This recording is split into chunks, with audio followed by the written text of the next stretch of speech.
There's so much blockbuster entertainment on Paramount Plus, it's unskippable. Nope. There's gang...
Hell, wait a minute.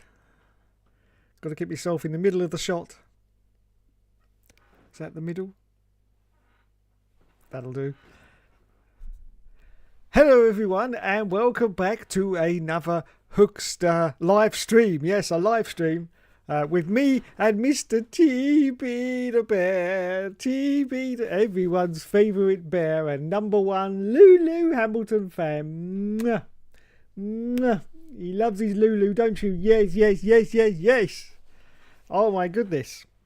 Right, first of all, I've got two apologies to make. The first one is for my stream last week. If anyone was watching that, I was suddenly cut off viciously by Virgin Media. Yes, I suddenly remembered they sent me an email saying that last Friday they were going to be doing some maintenance in the area and it might affect your services.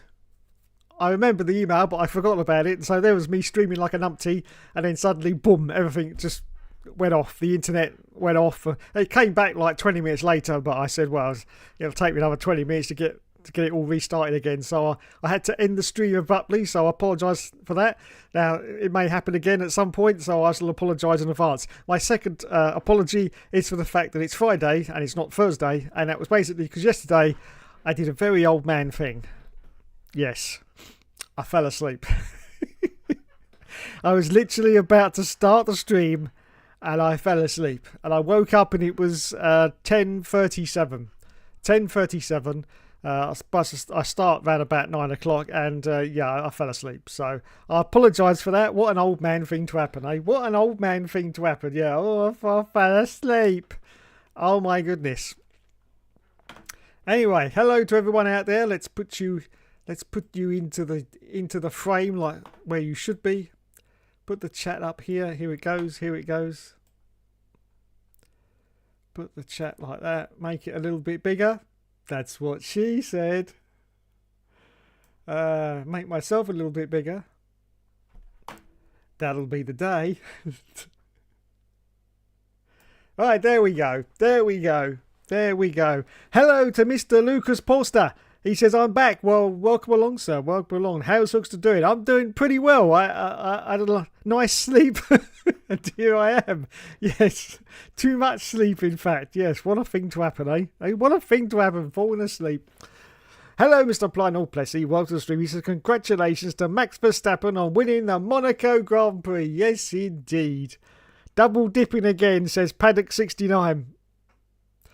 Nice. Nice. History is being made on Ash's channel. I know what you're talking about. Let's go and start the show with a bang. Let's go and gate crash his channel, shall we?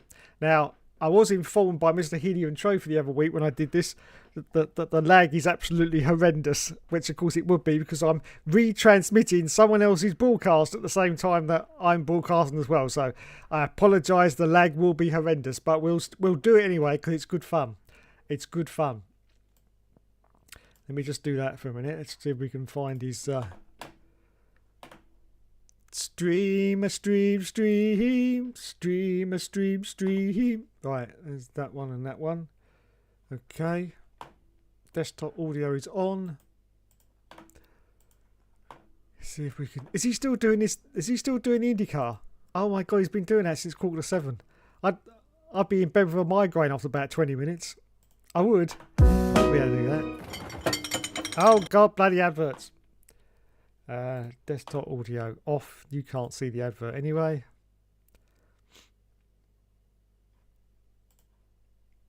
And there we are. Desktop audio back on again. Right, let's go see what he's up to.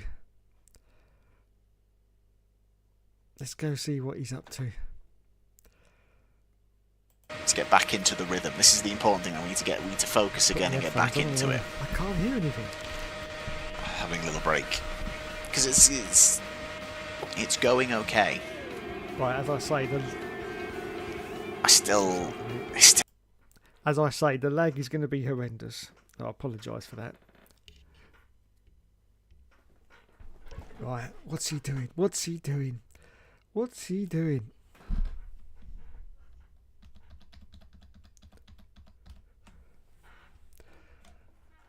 Right, I apologise. I've got to get rid of the chat for a moment because it's. There you go. So we can put Ash's chat on. So he's doing IndyCar. Just make myself a little bit smaller than that. Come on. He's doing IndyCar, is he? Is it IndyCar? I don't know. Let's immediately not get brake checked into one by Santino Ferrucci. Santino Ferrucci? Oh god, that was position.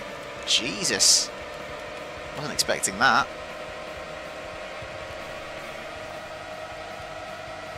Right, let's type into his chat again. Yeah, don't look back. Don't look back after there was a caution caused in this very corner.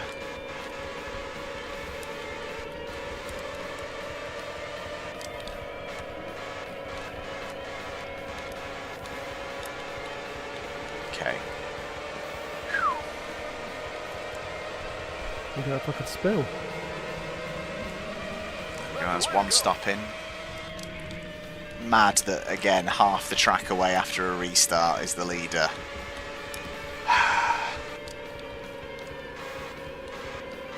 There we go. Go. There we go.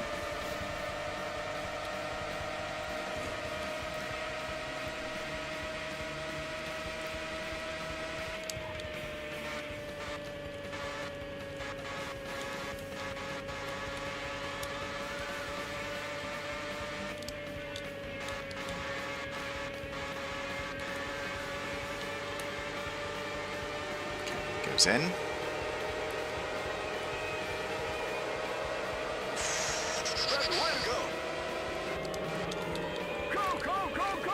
Okay.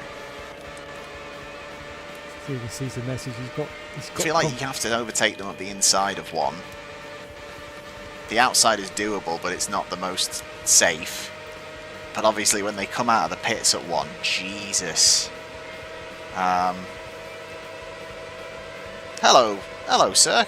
I'm live in stereo on F1 Games PlayStation. Hello, good to see you, mate. I hope you're well. Yes. Third attempt. Oh, we've just gone up to second. Third attempt at trying to beat the Indy 500 tonight. We have discovered the game is cheating. We have discovered that the AI try and drive into you, that they don't stop at the same time. But we have a strategy to try and counteract it. And we'll see if it works. Hopefully we get our extra pit stop. Hopefully. But it's mad that we're second, but the leader is still half a lap away.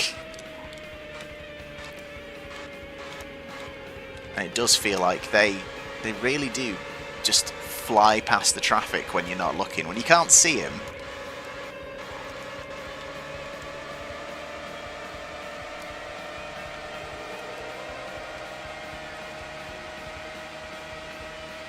Okay. So we're going to try... Oh! Fuck's sake. Oh no! That was just a full stop. The leader appears to have done like 20 laps. Right, so we're in a bit of a fucking awkward one now. Because now we do have an extra stop. Shit. I don't think that's good. I think the timing of that one isn't good. Because I need to... Have I got damage? I haven't got damage. It's good. Stay out, stay out, stay out. I've yeeted another guy into oblivion. This isn't bad. This actually isn't bad. Stay out, stay out, stay out, stay out.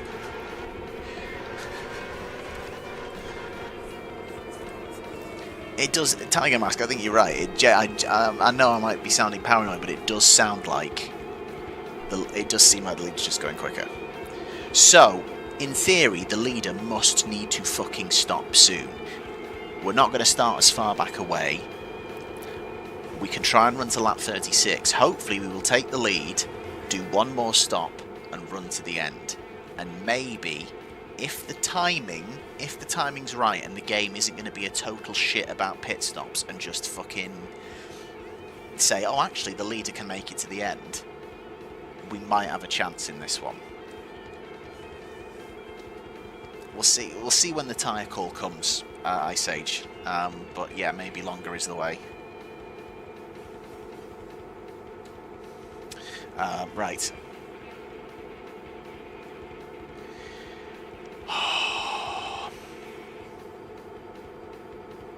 Look, let's not get carried away. It's the closest we've ever been, but it could still go so horribly, horribly wrong from here. So let's just see what we can do. I'm not gonna try and rush past these guys ahead, because if I do, they'll brake check me again, and I'll I'm actually getting tense here. Yeah. I'll need to pit for damage, and that will ruin everything. So, this is an important restart.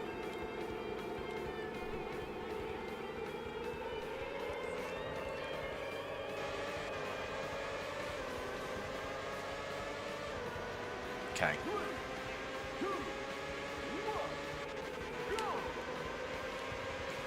Since you're going slow, let's just clear you. That's fine.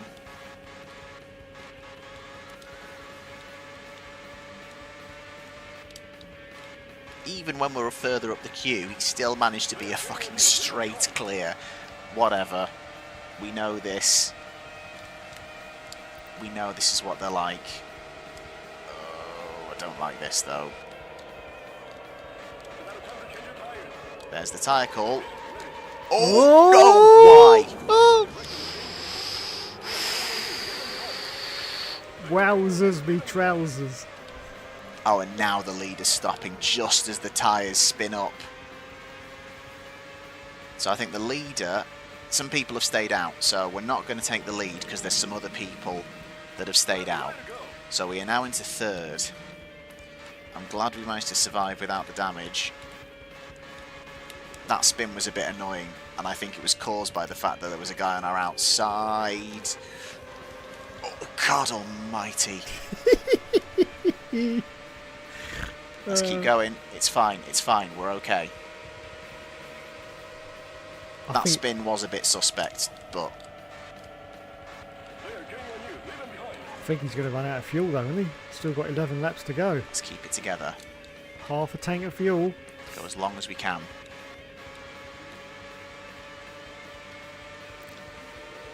Leader stopping. Leader stopping. We take the lead.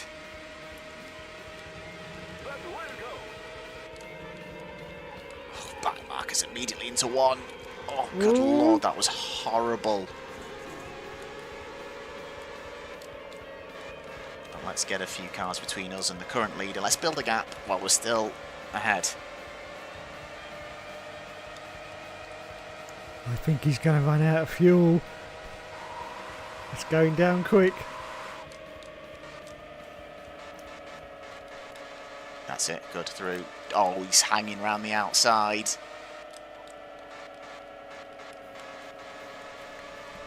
How is he still fucking there? I'm going to stop at the end of the next one. I'm sorry I'm not looking at chat if people are shouting at me at the moment. There's a lot of traffic. And I am conscious the tyres obviously aren't at their best at the moment.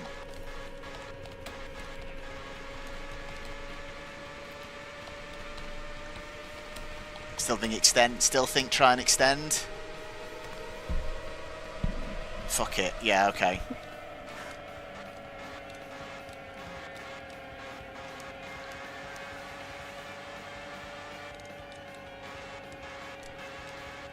He looks nervous. Okay, one more lap. Fine. Oh, he's got a pit. He's got a pit. He's got no fuel left. Braking a bit early because that's why. Because there was randomly someone, of course, going so slow in one. I know they're gaining on me because I don't have tyres. It's fine. Okay. And again, we've managed to see when there's traffic that we've visibly passed and the AI have to pass the traffic too, they get stuck. But when they're ahead and you don't know what traffic's ahead, oh shit, they seem to just have no problem with it. Oh god, the tyres are really fucking dead now. Yep, definitely this is the one. Hopefully our final stop. We will lose the lead. We will probably drop to 4th.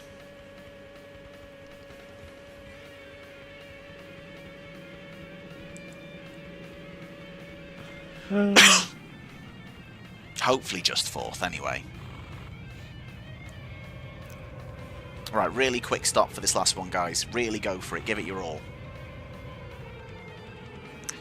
Yeah, great. Well done.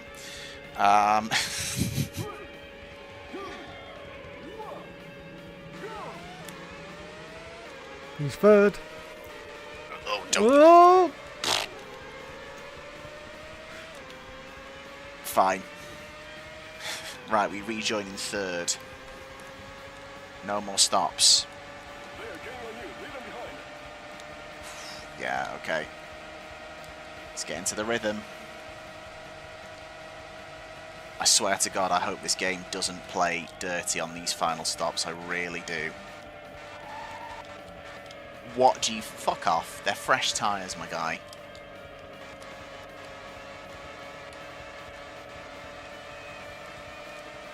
What? Yeah, you fuck off, pal. Don't know who you think you are, but you can absolutely sod off. It's an outlap. Do you not understand what an outlap is? Up your pace.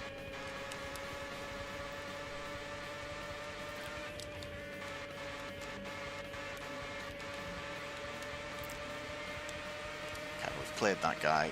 Bit of clear air. Half a lap is bleak though, but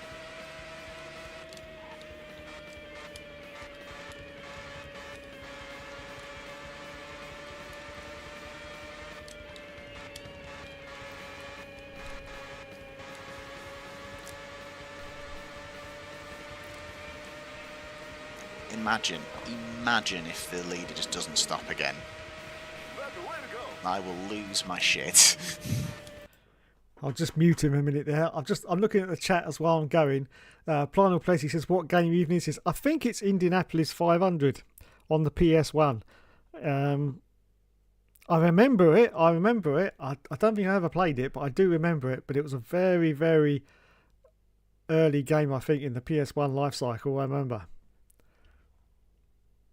Here comes the traffic. 5 to go.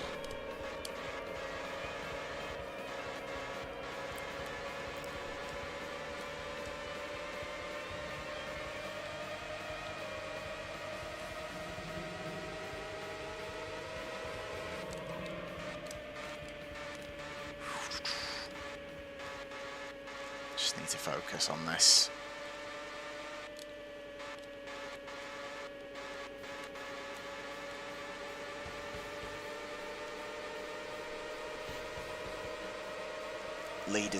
Leader's stopping. Leader is stopping now. Leader's coming in. Leader's coming in. Don't you fucking weave in front of me, you fucking bell end. Looks like the AIs from the F1 98 School of Motoring. So, leader's out, but there were 2 people ahead of me. Please tell me I'm at least going to go up to second. We do. So does that mean the person that is leading has yet to stop?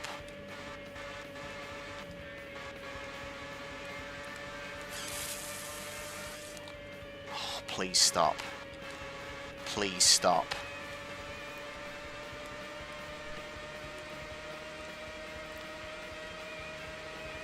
I'm not going to be looking at the sea for the moment though, because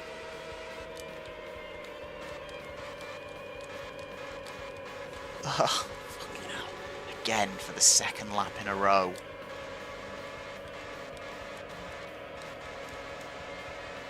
It's getting so close to the end now though. I'm really, really worried that they're just not going to stop.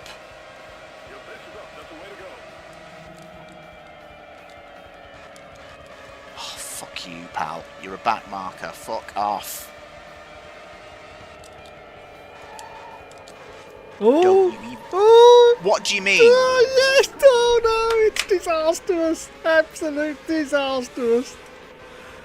Oh no. How was that just happened? That was that spin was absolute bollocks. Love it. Love it.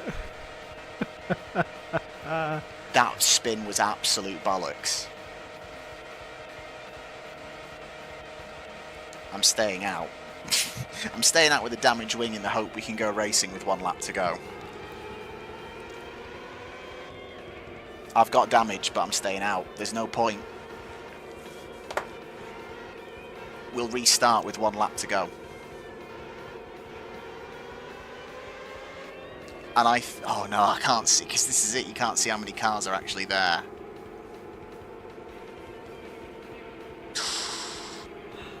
He's bottled it. I don't think it will end under caution. I think it will restart. We will have 1 lap to go.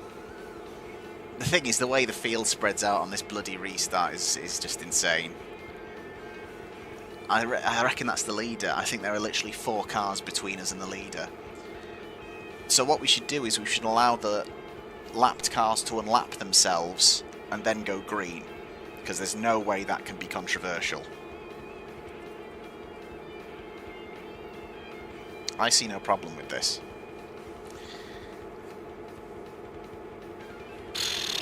Wow. It's going to have to be full send with a damaged car. I don't feel like the leader did his final stop. And I think it's now gonna, if he was, and this is the thing, we don't know if he was.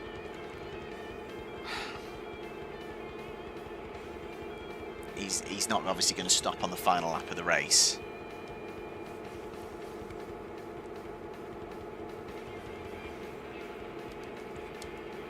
So close.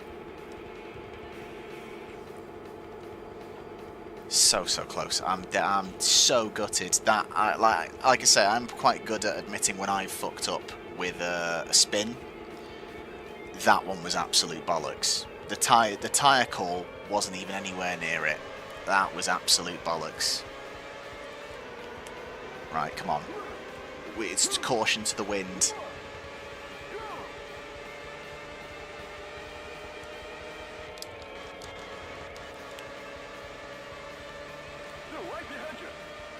Come on. Why are we now slower than back markers? Oh god, you can feel the lack of turning. We should have more straight line speed though, come on. Oh, that's good. When you've got damage, it takes your straight line speed away. That makes sense. Oh, the steering is so heavy. It's going to be our best ever result. And it's agonisingly close. We're going to finish second in the Indy 500. Oh, he's blown it. He's blown it. That is absolutely devastating. That's me playing F1 98, that is.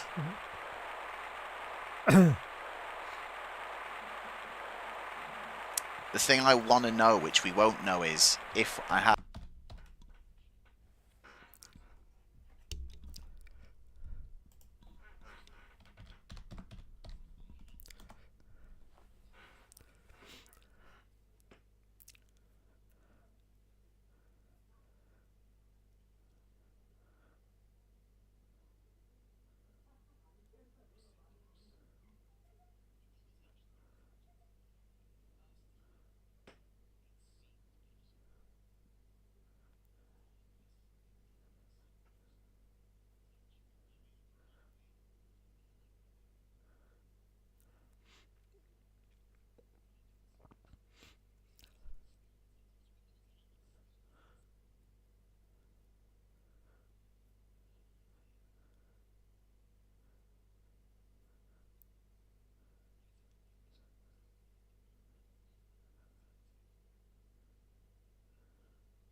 We good.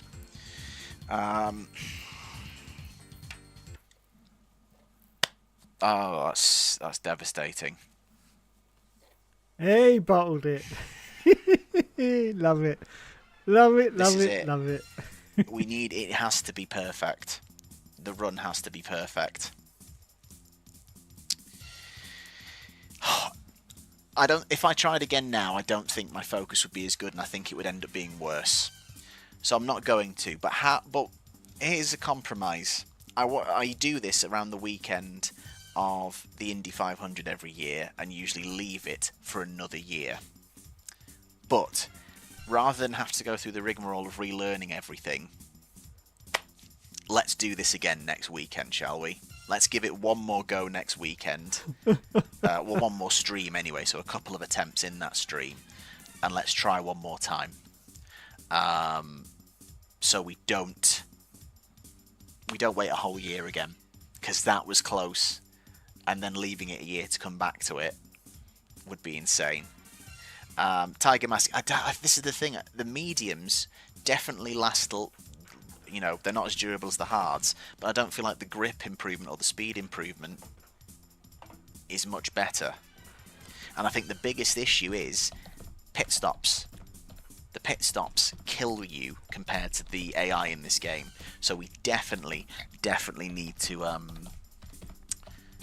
do the hard tyre strategy, because it's the minimum amount of pit stops, and running 10 laps basically throughout is the way to do it.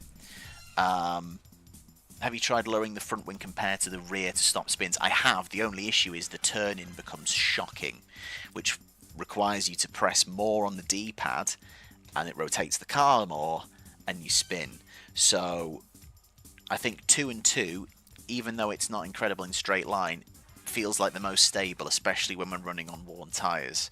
The strategy worked as well as it could. We got lucky at the timing of a couple of cautions, but we need a clear run. I know exactly who's told you that. I know exactly who's told you that, Hookster. He's there, isn't he?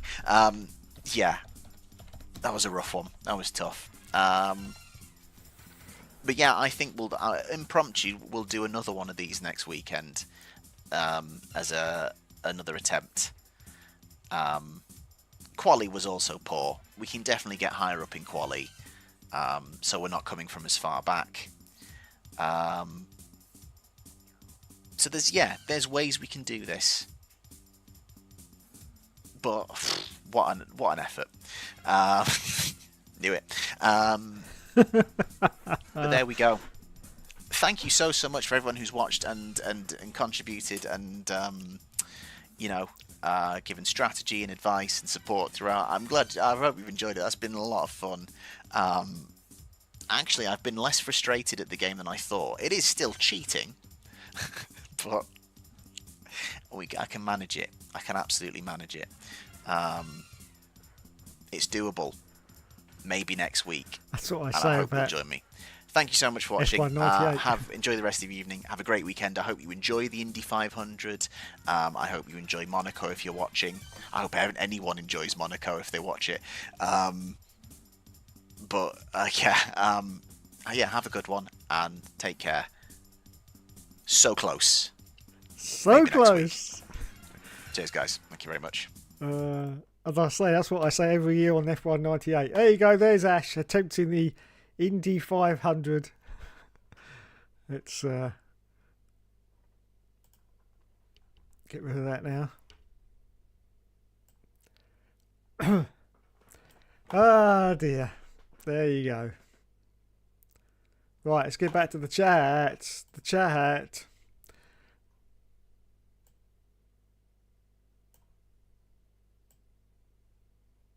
Where are you, chat? There you are. Let's put the chat back up. Let's return to some normality here. I shall answer the chat now. Sorry about that. I was watching it, but can't do more than a few things at once. Let's make that a bit bigger. And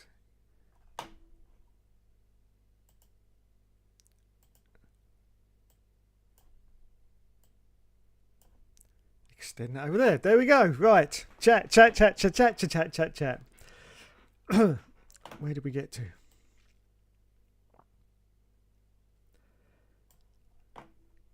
Right, Lucas Porster said, "Would you ever like to do some F1 24 open lobby?" Yeah, I used to do that in the past, F1 open lobbies, no problem whatsoever. And yeah, I'd like to do that again. Obviously, we've got the new game coming out very, very soon, so it might be an idea to do 25 lobbies, but I've still got 24 as well. So yeah, I'm on PlayStation. My PSN name is on my channel. You just have to go to the About information for my channel and it gives you my PSN name, so send me a request and I will do the friend business, as long as I know who you are, obviously, because I get like 20 or 30 friend requests pretty much every month on the PlayStation. So if I don't know who you are, then I won't respond to you, but if your name is the same or as your PSN, then obviously I know who you are. So there you go.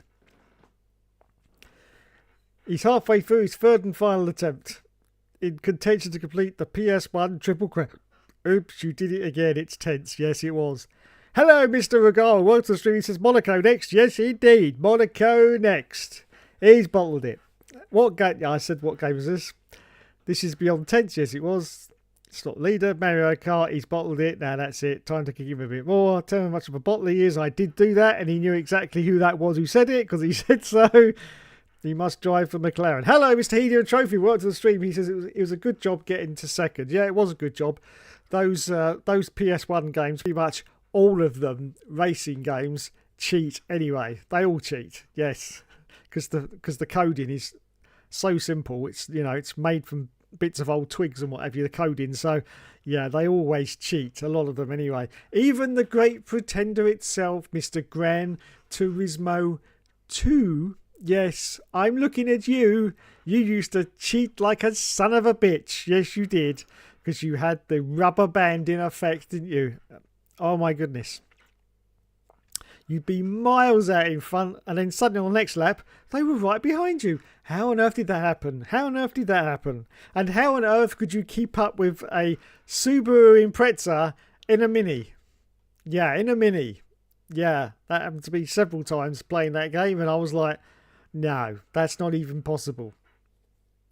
That was agonising. He bottled it. He's best friends with Lando. Soon, yes. Best friends with Lando. Anyway, bloody hell.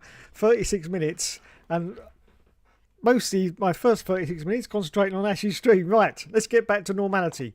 Yes, it is Monaco this weekend, everyone. It's the Monaco Grand Prix, the jewel of the crown, or basically these days a complete pain in the arse, because yeah, nobody likes it. Nobody likes it. The cars are too big. They can't get around the circuit, so yeah. But the FIA has come up with a genius idea this time to make Monaco more exciting, and that is the mandatory two-stop strategy. Yes, just like Bernie Ecclestone saying we should put sprinklers on the track to make it more exciting. A genius move from the FIA. Genius move, yes. So it's going to be a mandatory two-stop strategy for Monaco. Is this going to make much difference? Probably not, to be fair, but we will see. We will see. Now, the smart people, and that is the middle runners in the middle positions of the grid, 12th, 11th, 10th, 9th, 8th, those type of runners, they could play the really great strategy and go for the really soft tyres at the start and try to make up as many positions as they can before they come in for their first pit stop, and then change onto either the medium or the hard, and then they could do a great run at the end going back to the soft tyres and see if they can get as many positions back that they've lost during the pit stop cycle. That would be great, I think. I don't think that's going to work because a lot of them are bottle jobs and they wouldn't go for that strategy. So they'll probably go for they'll start on the medium, then they'll go hard, and they'll probably go hard again. Yes, because that's what it's like these days, isn't it? It's just the easy option. But if that was me, I'd go for the softest tyre to start and try and gain, especially the Alpines, the Aston Martins especially. I'd definitely go for the soft tyre to start the race and see if you can gain as many positions as you can, and see if you can get up there, because once you're in front of a car at Monaco, it's very, very difficult for them to get past you. Yeah, it's very, very difficult. But yes, so I'd go on the soft, and then I'd probably go to the medium on the first stop. Run the medium as long as you can, because it's Monaco. You can run them for a very long time, and then decide what you want for your last stop. Whether the tyres have worn out too much and you've got to go for the hard for the final stint, or maybe if you could keep going around those mediums for 39 laps. It is doable.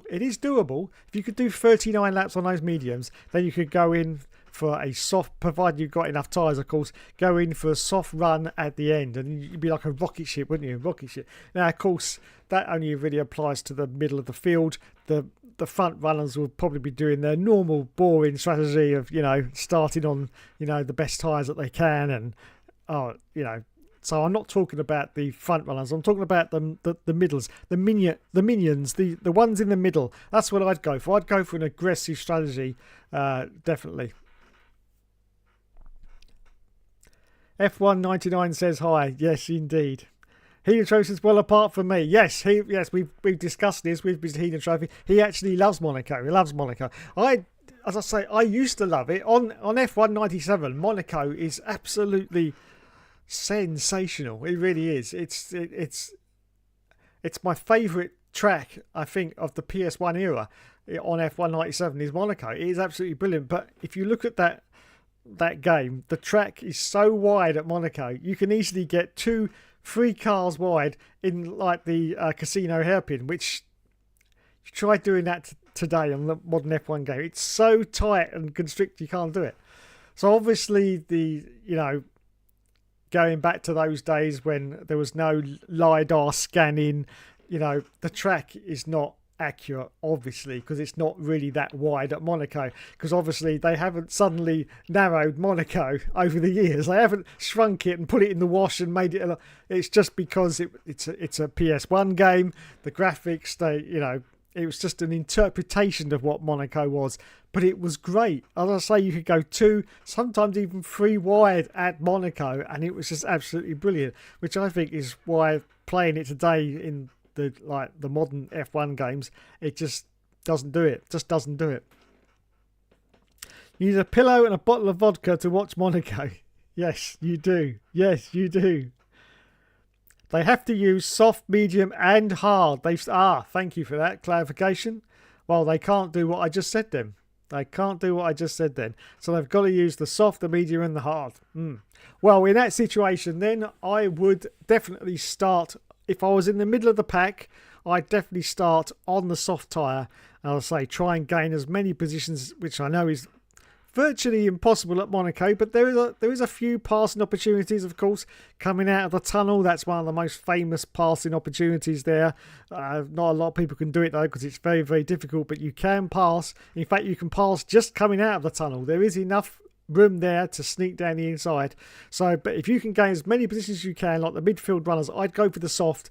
Then I'd go for the I'd probably go for the hard for the middle stint, and then finish off on the medium at the end. That's probably what I'd do. But I'm not a racing driver, so what do I know? But there you go. So yeah, they've got to use the 3 compounds. Okay. Crazy to say Monaco is one of Verstappen's weaker circuits, and he's won there twice. That is crazy to say. The cars are huge. They are huge, absolutely huge. I don't know. Are they getting a shrink? Are they getting shrunk next year? I know, obviously, you've got the new regulations in, but I'm not quite sure if the cars are going to be smaller next year. I seem to remember reading something that they might be a little bit smaller. Of course, we've got these huge regulations coming in next year, which I am very excited about, and I'm hoping it's going to achieve what these regulations were supposed to have achieved but didn't. When Ross Brawn helped design these new cars, he sold us a bit of a dummy, because he said that overtaking was going to be really, really exciting, and it was going to be back to the good old days of the 2000s and the 2010s, and ever since 2022, when these cars are coming, it hasn't come to fruition, has it? These new cars have definitely not given us the excitement that they were promised. I mean, that whole redesign of the car was supposed to be to make the racing more exciting. I have to say, overall, it hasn't happened.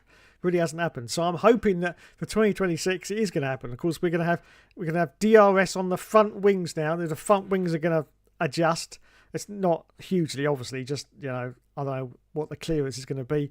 Inch, maybe 2 inches, I don't know, but they're going to adjust, as well as the rear wing as well is also going to have DRS. So that's going to be pretty exciting. Of course, we've got the engine new regulations as well, where they're getting rid of the MGU-H, the heat part of the engine that is going. They've had some problems in testing, I do believe, with the engine output, because it was going to be a complete 50-50 split between 50% electrical power and 50% of the engine power. They've had a few problems in testing, and the latest news I heard was that it's quite possible that 50-50 split will remain in qualifying, but during the races, it's going to go to more like a 60-40 split in engine power. So there's going to be more to the engine than there is electrical systems, because unfortunately they are running out of electrical power halfway down the straights on some of the circuits, which is not something that you want, because once these new F1 cars run out of electrical power, they slow down horribly and very, very quickly. And if you're right behind, that's not what you need. So that's what I've heard. I don't know what's going to happen, of course, but at the moment there is some problems in testing with these new 50-50 split cars. So it may go to a 60-40 split for the engine and electrical power, which would just be enough to hold on to the power until the end of the straights. I think they've done a bit of testing and there's been a few problems. I can see Monza being a huge problem with that if they stick to 50-50 because of that very, very long straight. In fact, any track with a long straight is going to be a huge problem with running out of electrical power. And as I say, if you play the F1 game, yes, I'm sure some of you do, the latest F1 game, run it for a lap with the ERS turned to off. And the difference is night and day. You are so slow going down the straights with no ERS that it's unbelievable. So, you know, the FIA don't want this happening in the races next year. So there's going to be a little bit of a change, I think, to the regulations for next year. You know, they're always open to a little bit of tweaking. They've done testing and they found a few problems, so they'll have to address that and sort it out. The cars are getting smaller by a few centimetres. That's what she said. Oh, just a few centimetres. Well, you know, sometimes a few centimetres makes all the difference. Yeah. Monaco 1992 might be the circuit's best race, to be honest. It might be. They need to be the size of Formula E, really, to be honest. Yeah, I think so.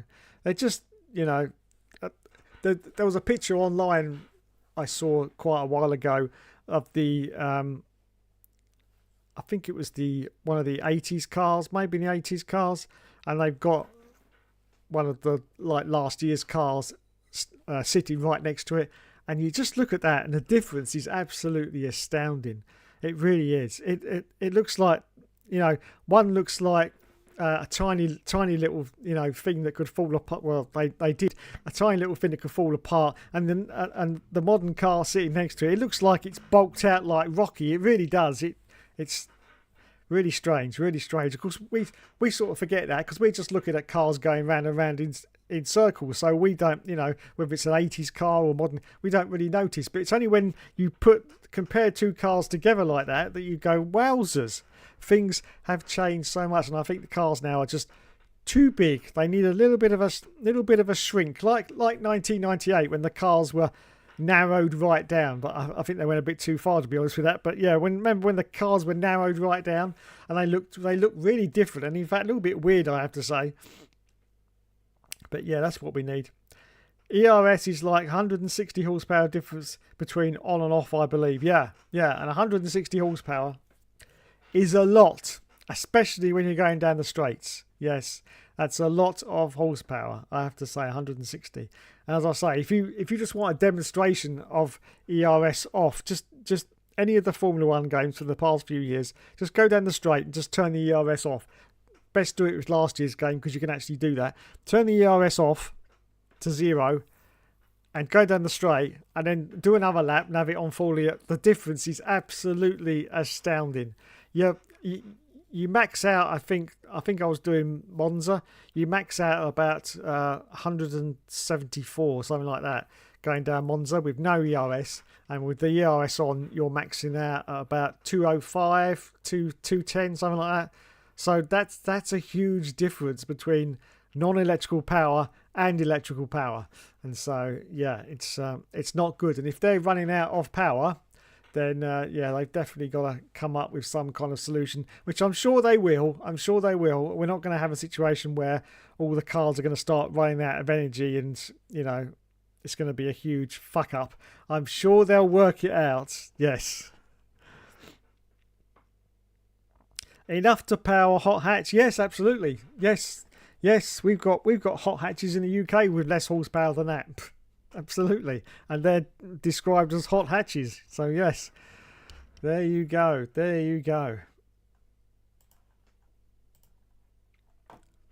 Right, let's go to the F1 news and see what's going on in the fabulous world of Formula 1.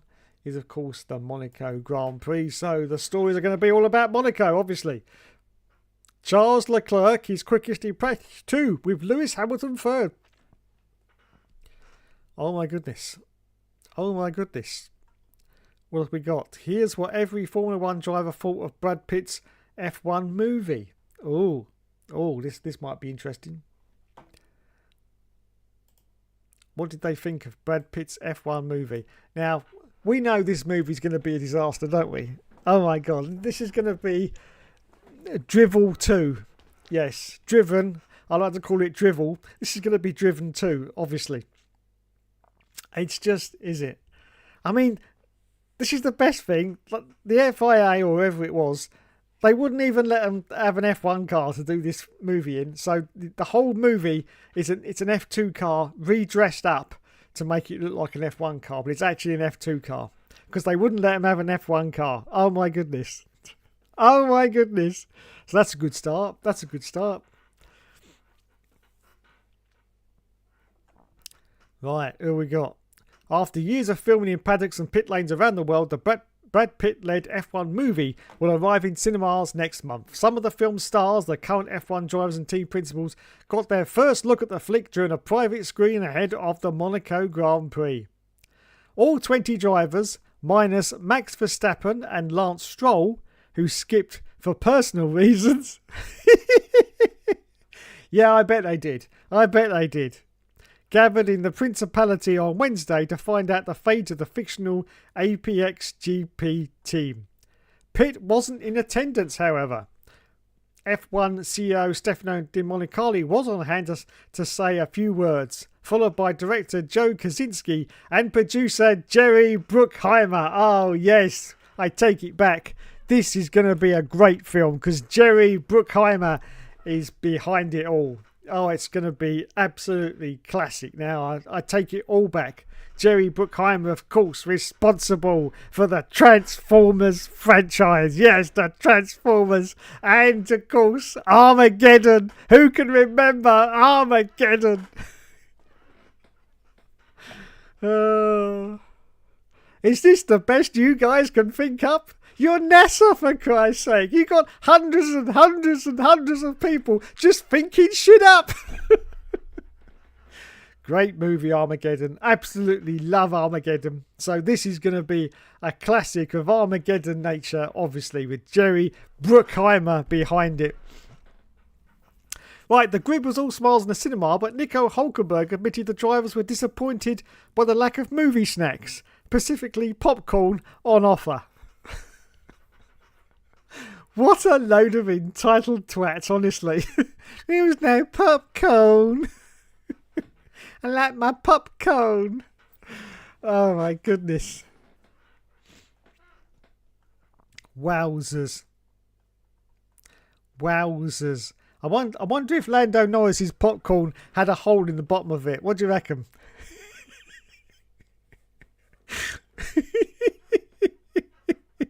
Would you like some of my popcorn? Oh, thank you. Yeah! What was that?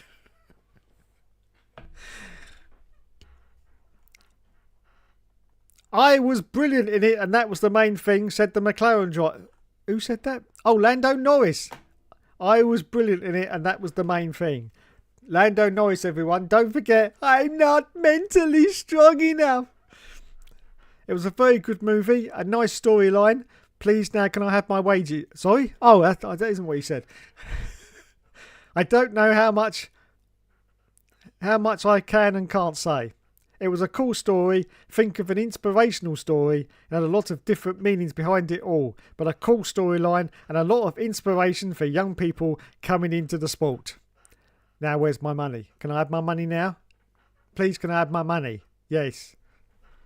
My Ferrari needs petrol. Can I have my money now? Please. Oliver Bearman. Now, I've been hearing a little bit of gossip. I've got to say gossip, and I've got to say allegedly because none of it may be true. But apparently, Franco Colapinto, of course, the new signing, I suppose you could call it. Yeah, new signing for Alpine. There's sort of been a few rumours going around that Franco can't decide how many girlfriends he actually wants, and apparently one was not enough. Not enough. and apparently he was going out with Oliver Behrman's girlfriend at the same time, allegedly. I'm not so sure. I can't confirm that, but apparently, yeah. Oh dear, F1 is just brilliant, isn't it? It must be like rideshare over there. Do you want it this week? Yeah, I'll have it this week, yeah. Pump and dump. Pump and dump, that's what it must be in F1 paddock. Pump and dump. Oh, it's my turn.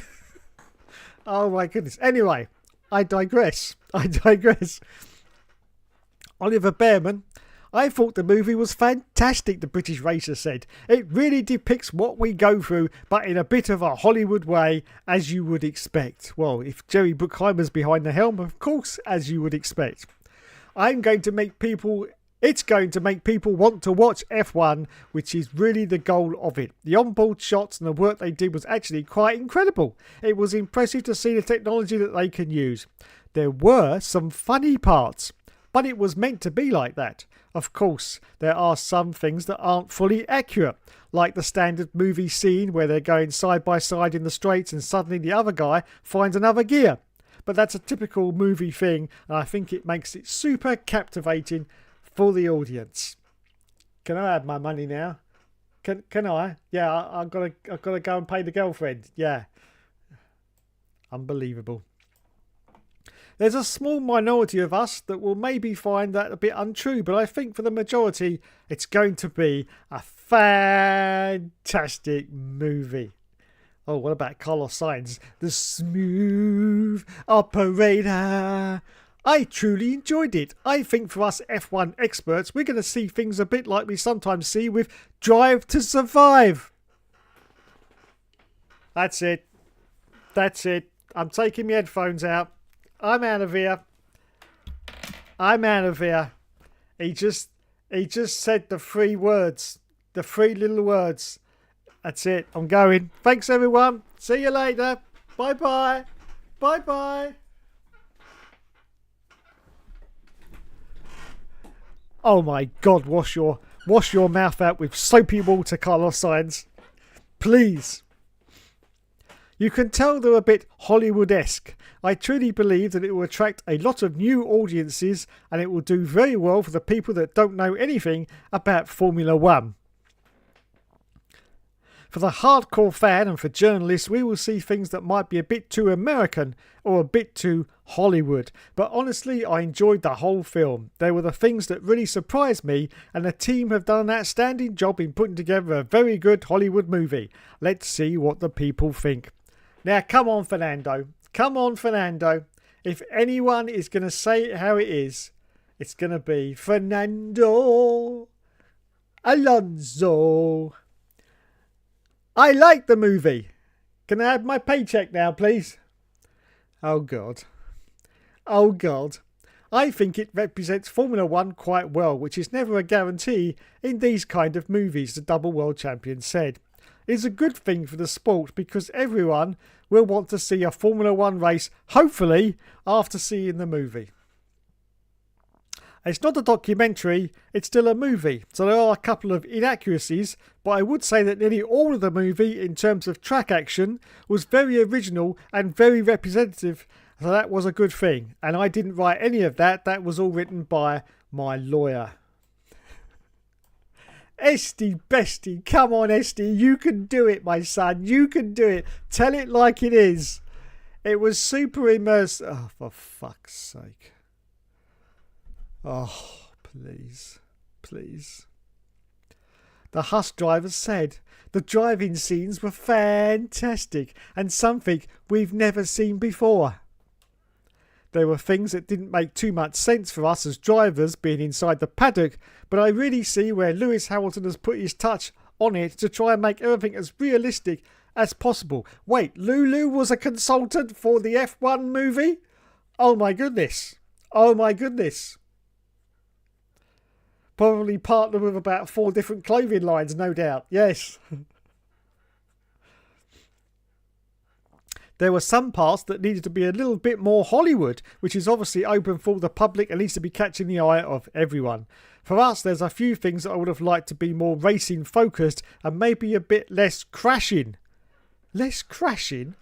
Less crashing, Esty Bestie. In a Formula 1 movie helmed by Jerry Bruckheimer, are you absolutely having a bubble bath? No! No! We want more crashes. Yes, we want them racing around the moon in our F1 movie helmed by Jerry Bruckheimer. Let's all race round Saturn. We can go round the rings of Saturn. It'll be an IndyCar race. Yes, an IndyCar. I'm getting confused now with myself, but you know what I'm saying. Yes. So no, we want more crashes, not less crashes. More crashes, please. But I think overall it's still by far the best racing movie of all time, and it will have a mega success. Come on, Liam. Come on. Tell it how it is. Come on. Come on. You're going to be out of Formula 1 by the end of this season, so you should say to yourself, you know what? I don't give a crap. I'm just going to say it how it is. Damn you all. Damn you all to hell. Yes. Yes, you blew it up, Sorry, Planet of the Apes. Wrong movie. Wrong, although an absolute classic, I have to say. And I'd rather go and watch Planet of the Apes, the original. Yes, with old Chucky, Chuck. I would rather watch that than the new F1 movie. But yes, come on, Liam. Come on. Restore my faith in humanity. You're going to tell it exactly how it is. I think it's going to be huge when it...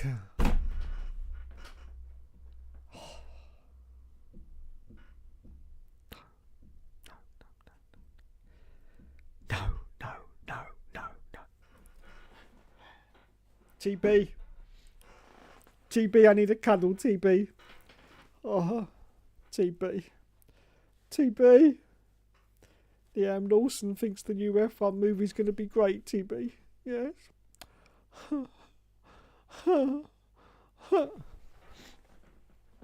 It has the potential to be one of the biggest movies of the year, said the New Zealander. It captures the theme of being in Formula 1, and that's really, really cool.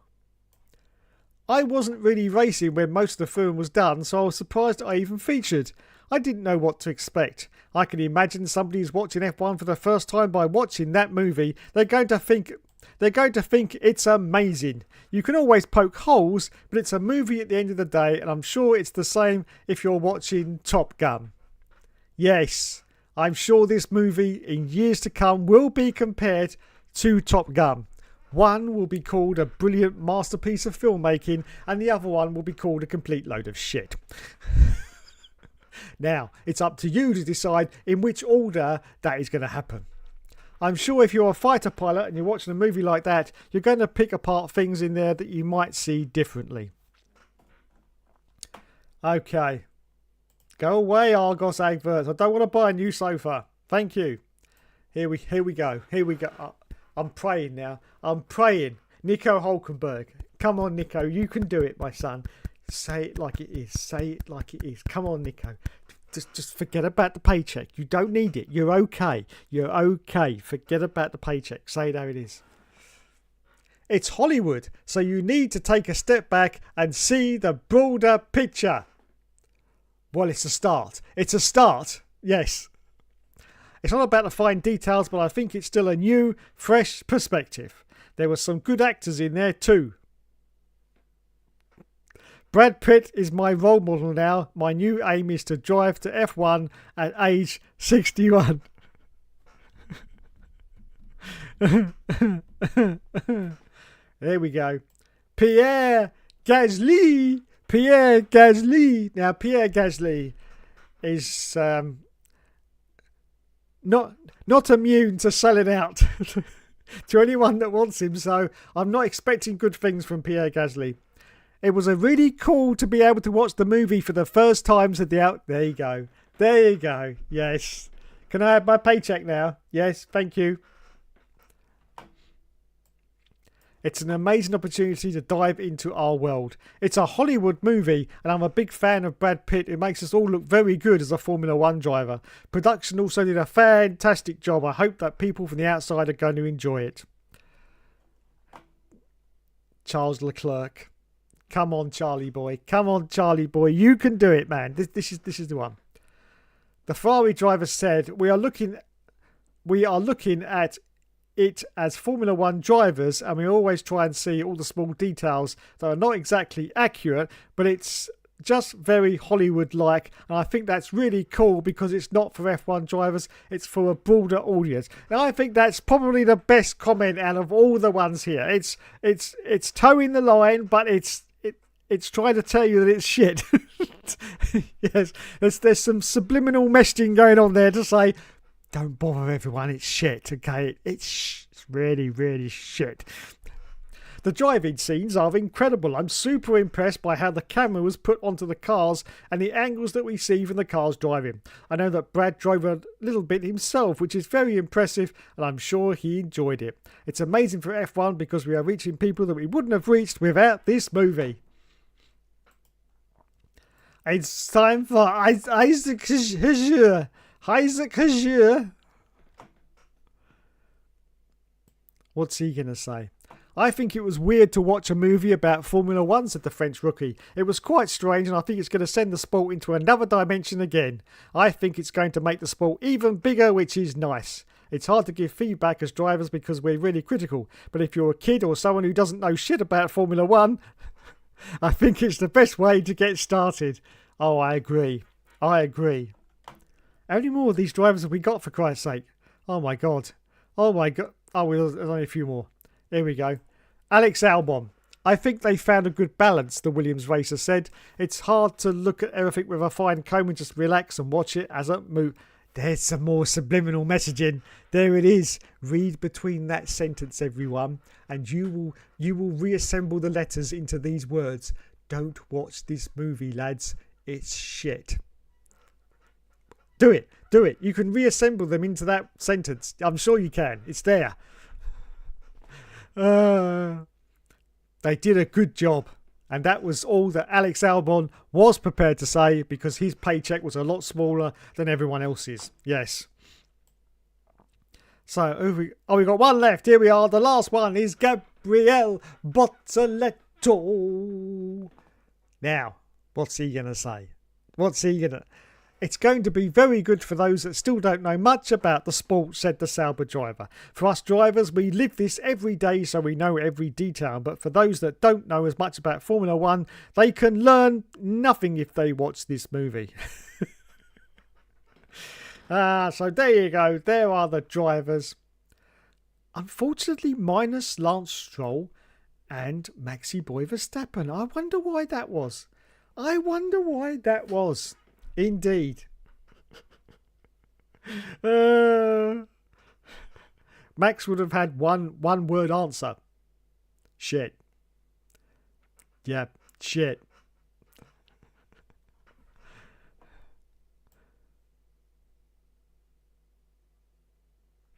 Alright, there we go. Back to the comments. That was classic. Where are we?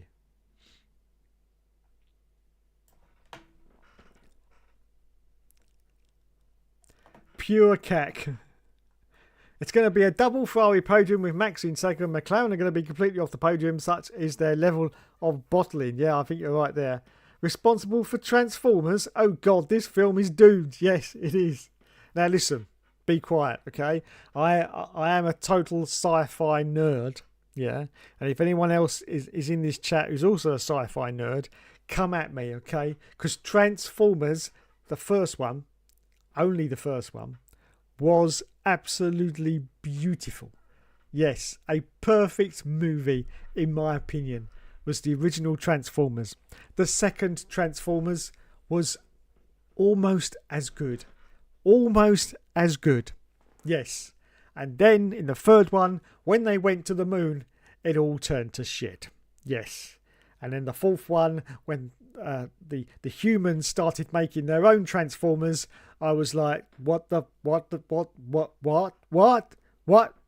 then the fifth one, and then I have unfortunately just seen the last Transformers movie, and I watched all of it. I fell asleep for 10 minutes in the middle, but it's okay. I didn't rewind it because I didn't want to see those 10 minutes I missed. No. no. I was fine without watching those 10 minutes. So I did fall asleep for 10 minutes, but I did watch it till the end. And as soon as I reached the end of Transformers 7, whatever it is, I said to myself, okay, that's the end of that franchise. Yes. I understand the animated movie Transformers 1 is actually really good. I haven't seen that yet, so I can't form my opinion. But the last live action Transformers movie was the worst pile of garbage I've seen, God, since that Marvel movie with all the lesbians in it. What was that one called? I don't know. You know, you had Mrs. Marvel, chief lesbian, and then you had Underdog, the other lesbian. It was just full of lesbians. The whole movie was just full of lesbians. It was just, I was like, where's the men? Surely they haven't killed them all in this Marvel universe. But there was none in this movie. It was just full of lesbians. Yeah, it's full of lesbians. And I was like, no. I mean, I like lesbians. Don't get me wrong. I absolutely love lesbians. In fact, all of my recommended on you know those kind of websites are all lesbians. Yeah, all lesbian educational programs. So I love them. But no. You can't fill a Marvel movie full of lesbians and expect to get away with it. Where was the men? There was no men in the movie. It was just, oh my God. Could you imagine it? Could you imagine a complete superhero menagerie of just women? I mean, come on. Nothing's really going to get done if it's just all women, are they, really? And every 28 days, whoa, look out. Don't piss them off because, oh my God, you know, because they're on their period, you know, and oh my God, just don't speak to them every 28 days, otherwise you'll be in trouble. Tell ya. My God. It just wouldn't work, would it? Just wouldn't work.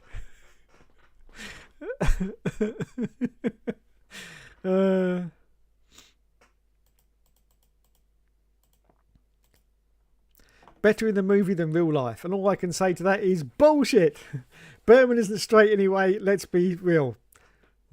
Well, as I'm broadcasting live on YouTube, and there are YouTube lawyers watching constantly, yes, I've got to say, allegedly. But you, lovely people in the comments, you can say whatever you want, and I can read out your comment, as long as if I think it's dodgy, I say allegedly. So that's what I'm saying. But apparently, there you go. Mr. Paddock69 says that, let's be honest, I've lost it now. Where's it gone? Bearman isn't straight.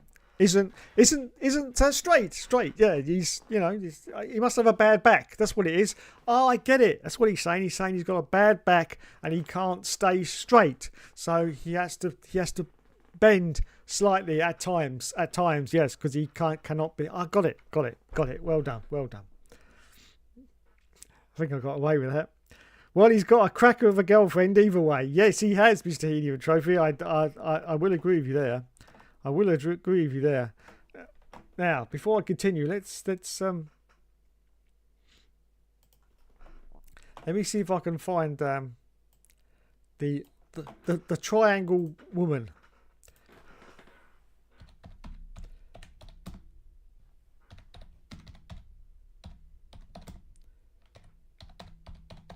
Involved in this triangle.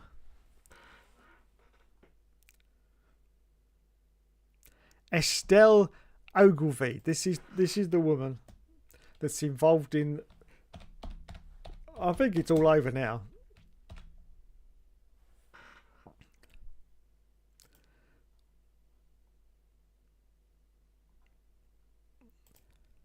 Let's see if we can find a picture. That she was involved in a love triangle with Oliver Bearman and Franco Colapinto. So here she is. Oh my goodness. That's Estelle Ogilvy. And I shouldn't be looking at that pit. No, no. I'm going to get done by the YouTube police, you know, for actually putting this on screen. But there she is, everyone. That is apparently at the moment Oliver Bearman's girlfriend, Estelle Ogilvy, and apparently she was in a love triangle because, as I say, they can't decide how many girlfriends they want, so they just have as many as they can. Yes, yes. It's a pump and dump. I love that saying so much, I'm going to use it again. It's a pump and dump over there in the F1 paddock. Yes. This is some weird stuff going on, says Mr. That's right. That's why it's called the Hookster Talks. Weird stuff and entertainment. That was a few million well spent. He was. Lulu was a producer, says Paddock69. Lulu was a producer. Oh, now this could be signs of his future employment, you know. Yes. Just imagine Lulu as a Hollywood producer of movies based on, I don't know, F1 or fashion, music. Oh, it could be great. It could be great. Signs, says Mr. Regara. Yes. That was the reason Lewis seemed stung by the Max no-show. Oh, I see.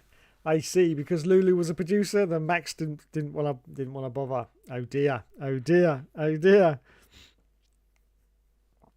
Top Gun received mediocre reviews when it first came out, ironically. Yes, I agree with you, it did.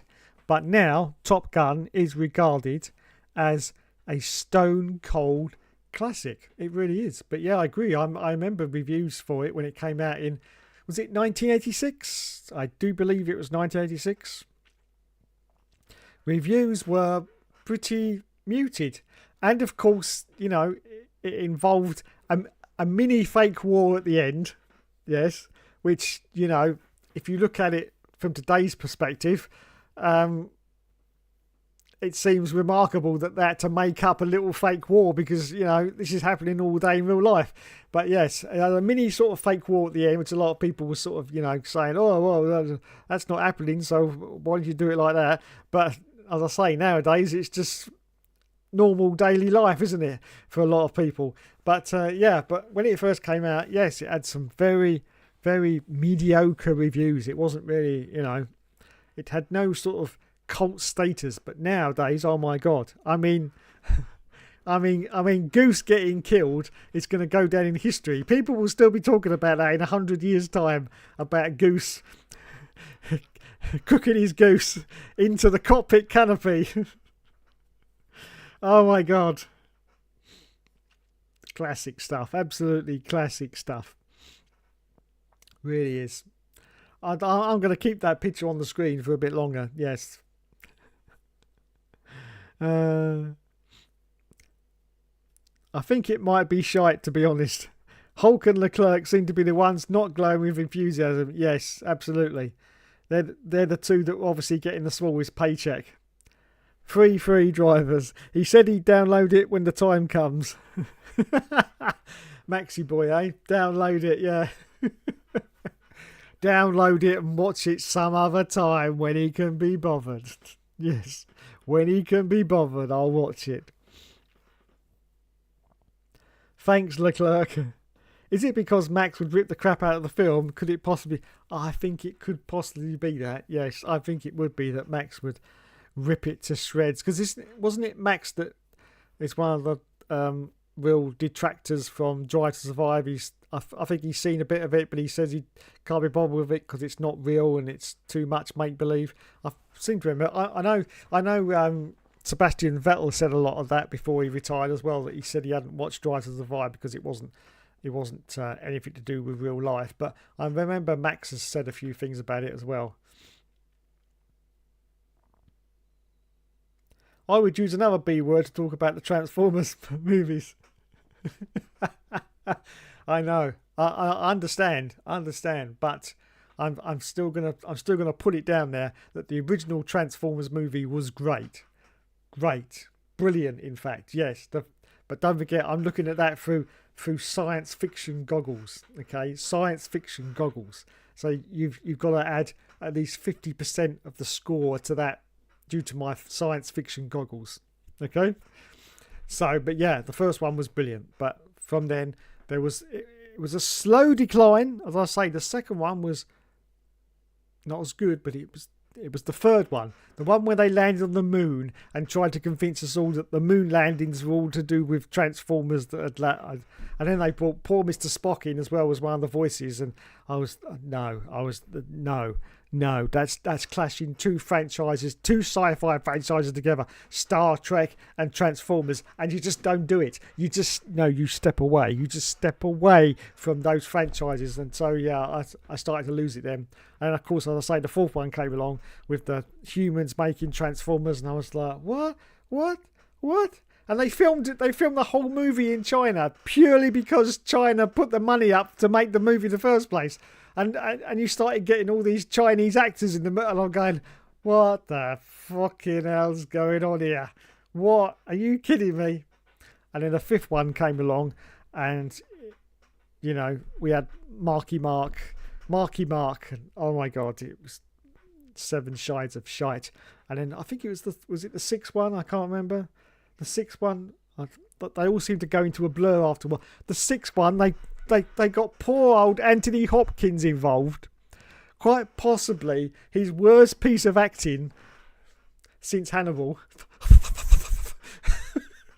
Seriously, his worst piece of acting that I've ever seen in him. Don't get me wrong, Anthony Hopkins is a great actor, and he's been in some great movies and done some great performances, but he's done some cacking shit as well. A little bit like Michael Caine, but at least Michael Caine has an excuse because he always said that he used to repair the roof on his house when he used to do the shit jobs like Jaws 4 The Revenge. Oh my God. What a piece of shite that... Am I going off on a tangent? I think I am. Jaws 4 The Revenge. What a piece of shite that was. Who on earth thought it would be a clever idea to make the shark roar like a lion? What? Sharks don't roar. I don't think they make any sound at all, do they, sharks? Even when they're notching on your thigh bone, I'm sure they're not making, well, apart from the noise of the crunching, but I'm sure they're not sitting there going, this is so meaty, this thigh bone. I love it. I don't think they do. I just think they sit there silently going, because, you know, let's face it, they haven't got the power of speech. I think we all get confused because we see sharks in movies, you know, like Bruce the Shark. Good day, coppers. What was that? Oh, Shark Tale, that was the one. Yes, I think we all get confused, but no, that sharks don't actually speak. Yes, they've got no communication skills, so I don't think they make any noise at all. I think there's... Anyway, I'm losing my brain here. Let's go back to the chat.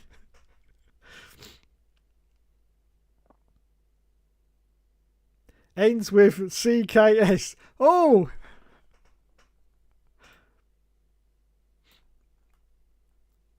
All 5 Transformers were unwatchable. There you go. The last Transformers were filmed around my area, funnily enough. We take no responsibility for his existence. Captain Marvel. Ah, that's the one, yes. Captain Marvel. Or should I say, Captain Lesbians. Captain Lesbians. Captain Marvel, I'm presuming you mean, or it's crappy... No, it was Captain Marvel. Oh no, it could have been the sequel. I don't know. Could have been the sequel. I mean, I lose track of them after. It's just full of lesbians. That's all I can say. There's no men in it whatsoever. No, it's just lesbian, and it didn't work. It didn't work for me. No. So that's where the inspiration for 28 Days Later came from. Yes, the New Mutants. She was just a woman used for a front. Bearman is gay as anything. Bearman is slightly not straight as anything. I'm telling you, allegedly. Thank you, Mr. YouTube lawyers. Love you, YouTube. Love ya. Paddock69 says she's a 5 out of 10 at best. Wow. I don't know about that. Mr. 5 out of 10 for Estelle Ogilvy? No. She's not Ian Ogilvy's daughter. No, she can't be. He's got to be well ancient now, isn't he, Ian Ogilvy? Or is he still alive? I don't know, but that can't be his daughter, can it? No, it can't be. No, I'm just 21. No, can't be. Way too young. Excuse me, I've got to look up and see if Ian Ogilvy's still alive, because if I haven't, I'm going to be very upset. How do you spell his name? Ian I don't know. Ian, help me, YouTube. Ian Ogilvy. No, that's not it. There he is. Is that him? That's him. Ian Ogilvy, the Saint. Return of the Saint, I should say. What if I just run over with my chair? Something went bang. There he is. He's still alive. He's still alive. Thank God for that. Thank God for that. I thought I'd made a huge, horrible mistake there. Ian Ogilvy. Yes. The Return of the Saint. He's 81. No, I'm sorry, but that is not an 81-year-old Ian Ogilvy. That's a very old picture. I'm guessing that he doesn't want his current picture to be shown, because once they reach a certain age, when they start to get into their 70s, I have seen a lot of Wikipedia pictures. They seem to stop at like that kind of age, you know, and it's like, oh, we can't find any pictures. I'll have a look and see if there's any more. But he's currently 81 years old. Oh my God. Oh my God. Let's have a look and see if there's any more pictures. Because that is not 81 years old. That is bloody hell. Short.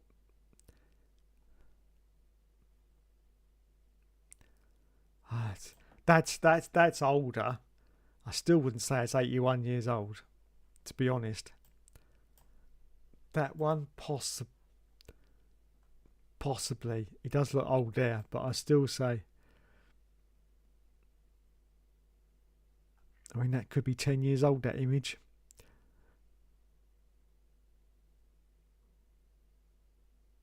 Ah, wait a minute. That looks a lot...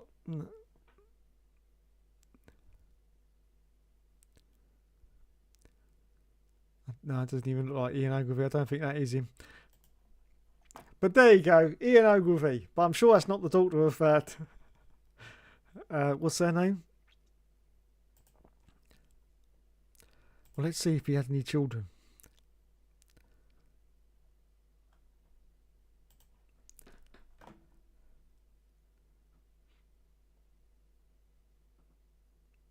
Oh, he's got one child, but no information. No information on that child. But it can't be, because he's only 21. 21. If he's 81 now, 81, 71, 61. 60? 60?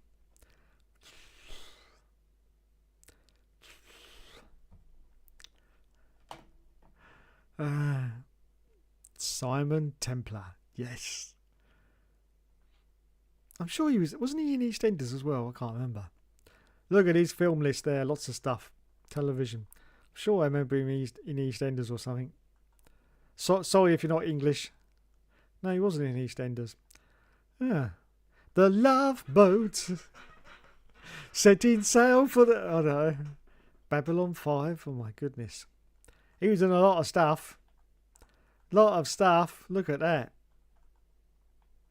And films as well. Although the films, I have to say, not exactly good ones. Good ones. Right, what's her name? Estelle Ogilvy. Let's see if she's got a Wikipedia. Come on, give me a copy paste, you bastard. Give me a copy. Oh, is that doing a copy? Copy. Let's see if I can find that. Paste. There we go. Go for it.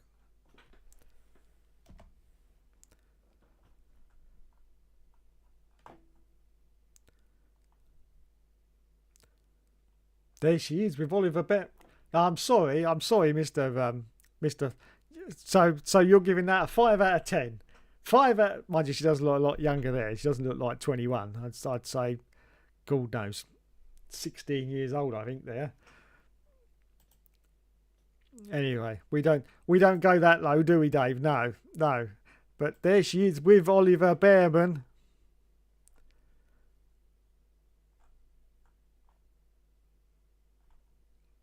Where's her wiki? Where's her wiki page? Yeah, she's a model and influencer. Lovely. She hasn't got a wiki page. 22 years old now.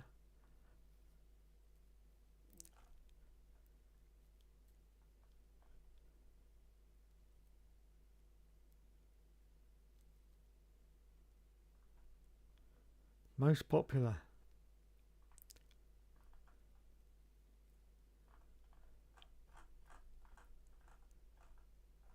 Anyway, I'm just clutching at straws. That can't be Ian Ogilvy's daughter.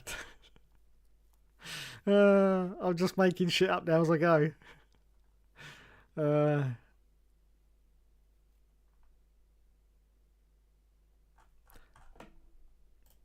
Let's put parents in. Parents. There we go. There you go. Angus Ogilvy. That's not his father, is it? Is it Angus Ogilvy? No, it says James and Marina. What are you doing, YouTube? Google. Estelle Ogilvy.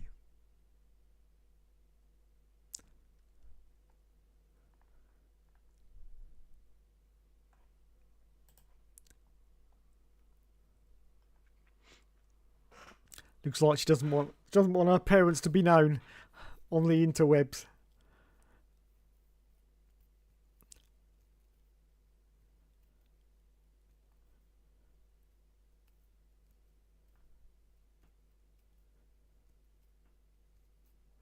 But anyway, there she is.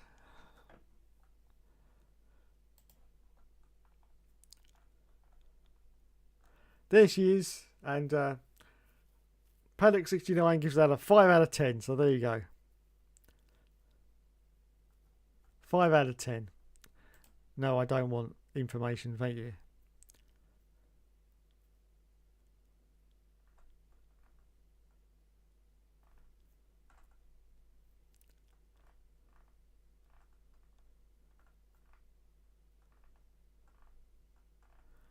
And there you go. Right, before I get taken off here, let's go back to the chat.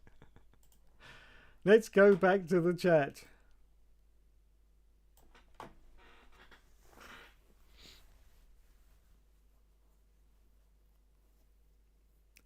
Apparently Behrman cheated on her as well. Yeah, that's the rumour I heard.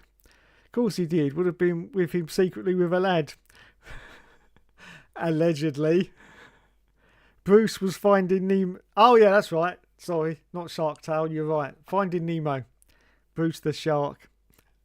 Maybe a granddaughter, perhaps. Ah, yeah, that's a possibility. Yeah, that could be.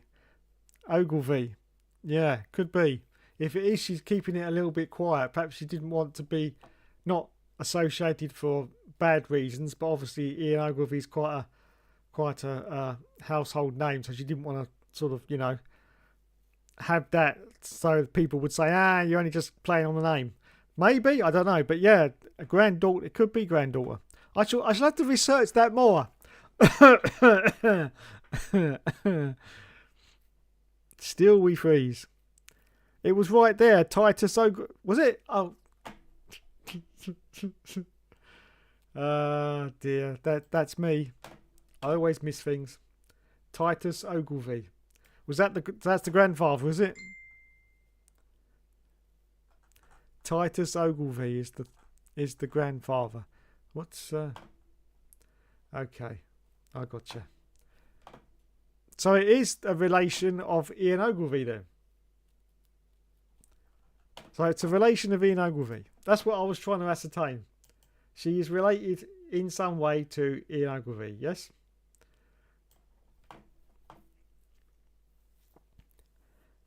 Behrman is a solid 7. Ian Ogilvy's son. Thank you. Thank you. Yay! In the usual Dave way, we got there eventually. Ian Ogilvy. Yes. Nice. So she's related. I thought with a name like that she would have some kind of connection with the Ogilvy dynasty. The Ogilvy dynasty. So I'm sure you would have done. Obviously, there are lots of Ogilvys about, but when you're in the same sort of, business, entertainment, stuff like that, because she's an influencer, and that's basically the modern equivalent of acting these days to be influencers. That is it. So yeah, I was pretty sure that there was some kind of connection there. Sent you an outline of a track I created in Copenhagen. See what it looks like. Okay.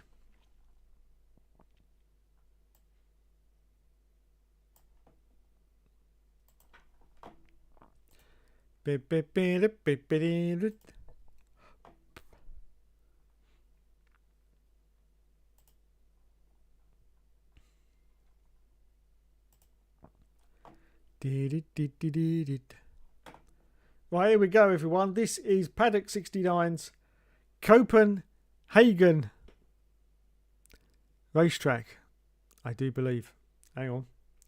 Can I make that bigger, or is that the size it's going to be? No, that's the size it's going to be. Here it is. Copenhagen. Give us your thoughts in the comments. There you go. Give us your... My first thought is it looks like a frog that's just been run over by a truck. What do you reckon, everyone? A frog that's just... There's his legs. See, look, there's the frog's legs, and there's his sort of snout, but it's been squashed by the truck. So that's my first thoughts anyway. That's my first thoughts. A frog that's been run over by a truck. Anyone else? Anyone else? Finding clownfish. It's not finished, but it looks interesting. It does look interesting. I do like the Japanese figure eight crossover bit. Where am I? Where's me needle? There it is. I like the Japanese crossover section there. Figure of eight. That's pretty decent. Pretty decent. I like that bit. We need more tracks with figure of eights, because just one is just... It's crazy to think that we've only got one circuit with a crossover bit, isn't it, really? There could be so many more tracks like that. But anyway, I like that bit. Inverted Star Trek insignia. Oh, I like your thinking there. Yes, inverted Star Trek insignia. Yes, I like it. As a Star Trek fanatic, that pushes all my buttons. A certain body part comes to mind. Yeah, I expect it does. Yes. We'll gloss over that. A certain body part comes to mind. Yes. Fantastic.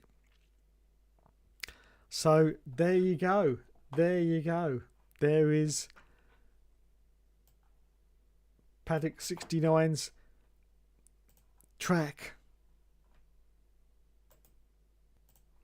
Now, unfortunately, this channel is called F1 Games PlayStation, and occasionally we have to talk about the games, and unfortunately that time is now, because F1 25 is out in about a week's time. Let's go to my subscriptions list. Where am I? Here we are.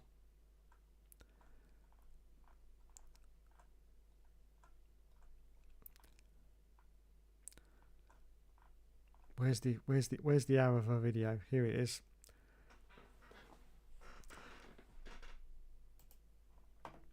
Now, can you guess?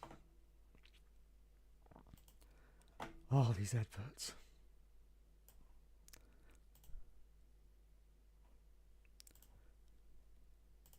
Can you think? Let me put my headphones on.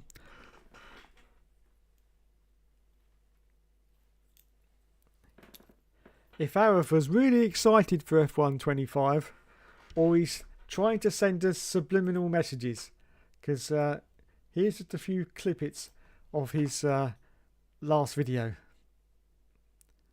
A week's time already? Yes, it is, Mr. Paddock 69. It comes out next week. In fact, it is a week.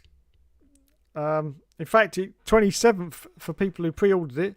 30th for all us normies, and that's when I shall be looking at the game on its official release day. I'm not doing the earlier stuff, but let's just have. I was listening to this and I thought, Arava's trying to tell us something. Subliminal messaging. Here it is. A week out from F1 25, the iconic edition being released globally Tuesday, May the 27th. And I am recording this video before I have received or played the full build of F1 25 with the kind of early review code that usually creators get, before the game, the week before, the weekend before the game comes. Now this is worrying for me as well. Even the big F1 YouTubers like Arava and Benji Daly and all the others have not received any preview code for this game. Absolutely nothing. Now that just smacks to me of they don't want anyone to see it until it's finally released, and then of course we'll be able to critique it to our leisure. But until then, they're not going to release any code. Comes out, and I am here giving my final thoughts before I get to play the game, and my final thoughts on F1 25. And let's address the elephant in the room. There has been no preview build and no preview build content from me, from your favorite creators, from anyone or any journos or whatever. There's been no preview build for this year's F1 game. Now, there's no obligation for them to give us one. Other games don't always do a preview build. A lot of games, they maybe do an early kind of beta, maybe a public beta, which you can stream or record. Your Call of Duties do that. Maybe other games might get creators in for an early play, and they can release that. I remember Kingdom Come Deliverance. I think a bunch of creators got to play that like a month early, and they gave their thoughts. And that was kind of a similar thing with F1 25. A bunch of us got invited to Codemasters HQ in Birmingham, what was it, last month, and we didn't get direct capture, but we got over the shoulder capture of F1 25, which, by the way, now actually I'll start playing it right now in this video. We've finally gotten some of the raw capture from what some of us played on that day. So the gameplay you're seeing right now is actually some of that random little time trial play that a bunch of us played back in April on a very early build, or an earlier build, of F1 25. But most of this is, kind of basically what we captured over the shoulder with a camera pointed at the screen. So that's what we've got, and that's, in tying with other games. There's no obligation, there's no right for there to be a preview build, for creators to get a preview build, to, upload preview videos. It's just because, maybe we've been spoiled a little bit with the last 4 years. We've always had a preview build, basically. Maybe they've done this to, keep an air of mystery around the... No, I'll tell you exactly why they've done this, because every year that they've come out with a preview build, which is bound by the obligations of the non-disclosure agreement, which everyone has to sign. They say that they'll put this out, they won't put it out on YouTube. Every single time they bring out a preview build, there are the Muppets who decide that I will just upload it to YouTube, and then they have to take time out of what they're doing. I'm talking about Codemasters and EA, to actually get these videos taken down. So I think actually it's a good decision for them not to release anything until the game gets released, on one situation, because that's gonna stop any of this, because when the game's released, everyone will be able to show their footage and it will be absolutely fine. But on the other hand, are they hiding the fact that this game still isn't really up to snuff, and they don't want anyone to see it? You see this in the movies, don't you, where you get like tiny little 20-second clips of the movie which basically bear no relation to what's happening in the movie. They're just random. If it's like a TV series that's gone to a movie, they just like steal scenes from the TV series to try and bolster up the movie to make it look even better. So it's not a new trick that EA are employing, but I am a little bit concerned, a little bit worried that this game, once again, the same as last year's game, is not going to be up to snuff. But I can definitely see the reason why they haven't released any preview testing that these YouTubers could do, as I say, because the big YouTubers are fine. They won't break any NDA agreements, but you're going to get the little Muppets that have got hold of some of this video footage, and they're just going to upload it to YouTube. And as I say, they then have to take time out of their day, Codemasters, and get this stuff taken down. So I can see the logic behind that. Anyway, I won't show any more of Ava's video because he is quite within his rights to call me out for copywriting. I'm not copywriting, I'm just retransmitting something that he said, but you know, he's still within his rights, so I'm not going to show any more of that video. But anyway, so that's my opinion of that. I just think that that could be a reason why.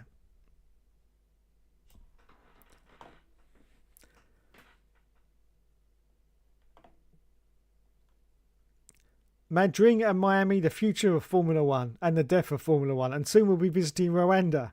I know someone who will be overjoyed. I'm just moving to cycling and WEC. Yeah, I'll be there soon. I'll be there to join you soon. Yes. Yes, as I've said, I just want to see these new cars next year, 2026, and if nothing happens, I will be there. I will be there for the cycling, because you keep explaining it to me and it sounds epic. Women in very, very tight lycra, it's like it's just made for me. It's just like they made it for me, basically, and I'll be there. I promise you. In other words, he's saying that the game is crap, but he needs the money from that, so he can't say that. Yeah, that's basically what I got from it as well. It was very like those comments about the F1 movie. It just sounded very similar, you know.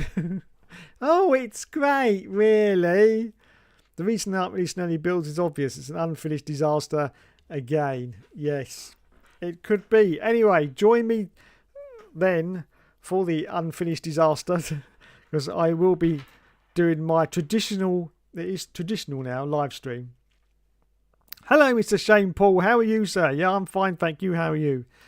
Yeah, join me again for the traditional live stream, which I will be taking apart this game. The first thing I want to do on that game, F1 25, is I want to do a 25% race with the AI, because the AI is the most concerning thing about the game, because the AI on F1 24 have literally gone backwards about 6 generations of game. Really, really, really bad.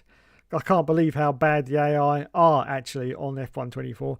So the first thing I want to do is do a 25% race and just see if there's any improvement whatsoever, because that's going to be the yardstick, I think. For people who play career modes like me, and probably you lot out there as well, you probably do the online stuff, open lobbies, have a little bash around, but mostly you're there F1 games for the career mode, like I am. And if that is the same as last year's game, I'm going to be seriously disappointed, because the AI on 24 are just, they're literally 6 games gone backwards. It's like the AI from F1 2016. That's how far backwards it's gone. And I just hope that they've improved it, and we will find out on release day, which I think is the 30th of May. I think it is 30th of May. Anyway, I shall be here, whatever day it is. I shall be live streaming it, probably quite late at night, about 11ish, something like that, and I shall be here. It's probably next Friday, actually, isn't it? Wait a minute.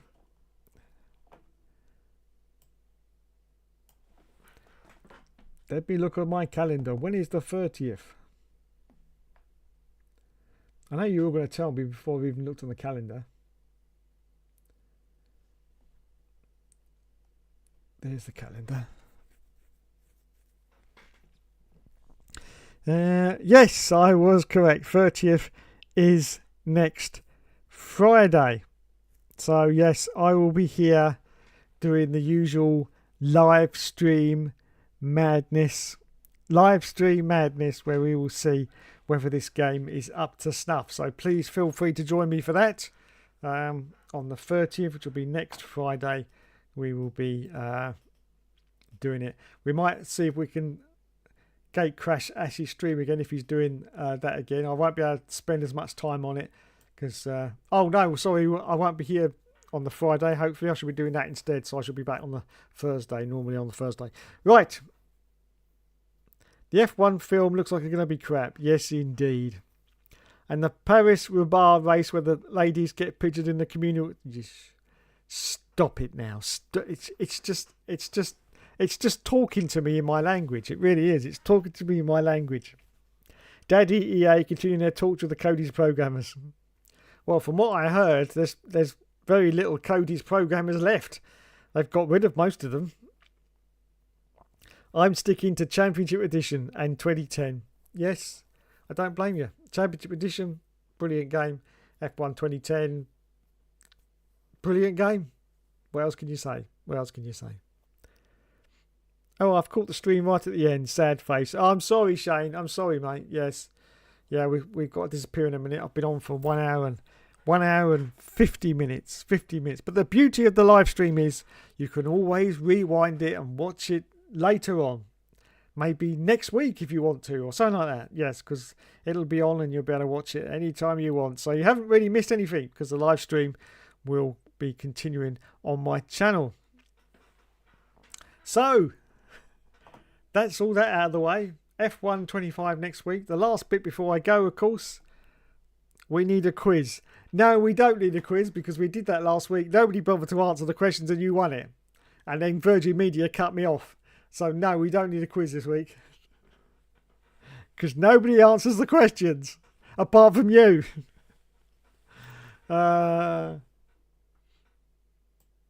So it is Monaco this weekend. Yes. And is it the Indy Grand Prix as well? I don't know. I don't watch Indianapolis. But yes, so we got Monaco and Indy. Even though he hasn't bothered to turn up. Even though Will hasn't bothered to turn up. So the only person that's going to answer the questions is you. So, yes. No, we can't have a stream. We can't have a stream whatsoever. Anyway, I think we'll end it there. I'll actually say thanks so much for watching, everyone. As I say, Grand Prix is on Sunday. So, Monaco, we will see whether this two-slot strategy has done the trick or whether it's just a lot of old baloney. And it'll be the same as usual. Apart from one person's opinion who really likes it, that's fine. I haven't got a problem with that. I haven't got a problem. That's the great thing about the world is that everyone else has got a different opinion, and I love it. Yes, I love it. I love different opinions. Yes. Oh my God. Imagine if everyone's opinion was exactly the same. How boring would life be? How boring would life be? Yes. Yes. Well, I'll tell you what, it would make my comment section a lot easier, but there you go. No, I love it. Absolutely love it. Absolutely love it. Results first. Oh God. All right, I'll do the results, then I'm going.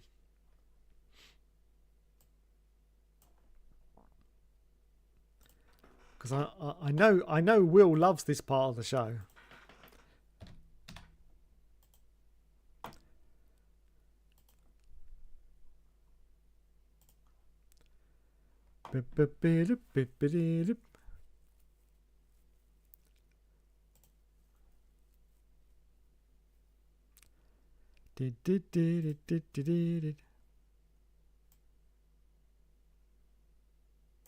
Right, here are the results going into Monaco. Current driver standings. In first position, it is Oscar's Pastry. I'm gonna where can I put the chat for a minute? I'll put you down. I'll put you down there for a minute. No, I'll put. Where am I gonna put? Where can I put? Oh, there we go. I'll half put you over there, chat, because I can't see the points. There you go. Oscar's Pastry is currently in first position going into Monaco. 146 points.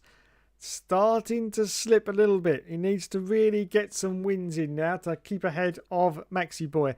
I know that Lando is there in second place, but Lando's not really much of a buffer, is he? You've got to really look at it between Oscar now and Max Verstappen, because I think Max is going to overtake Lando pretty soon. So anyway, he's in the lead at the moment with 146 points. Lando Norris is in second with 133. Both McLarens are doing okay, but not on the last race's performance, I have to say, but they are hanging in there. I was hoping it was going to be a 1998 domination season, but it definitely isn't that. I mean, those McLarens in 98 were absolutely unstoppable. These are okay, just hanging in there, but I certainly wouldn't say unstoppable.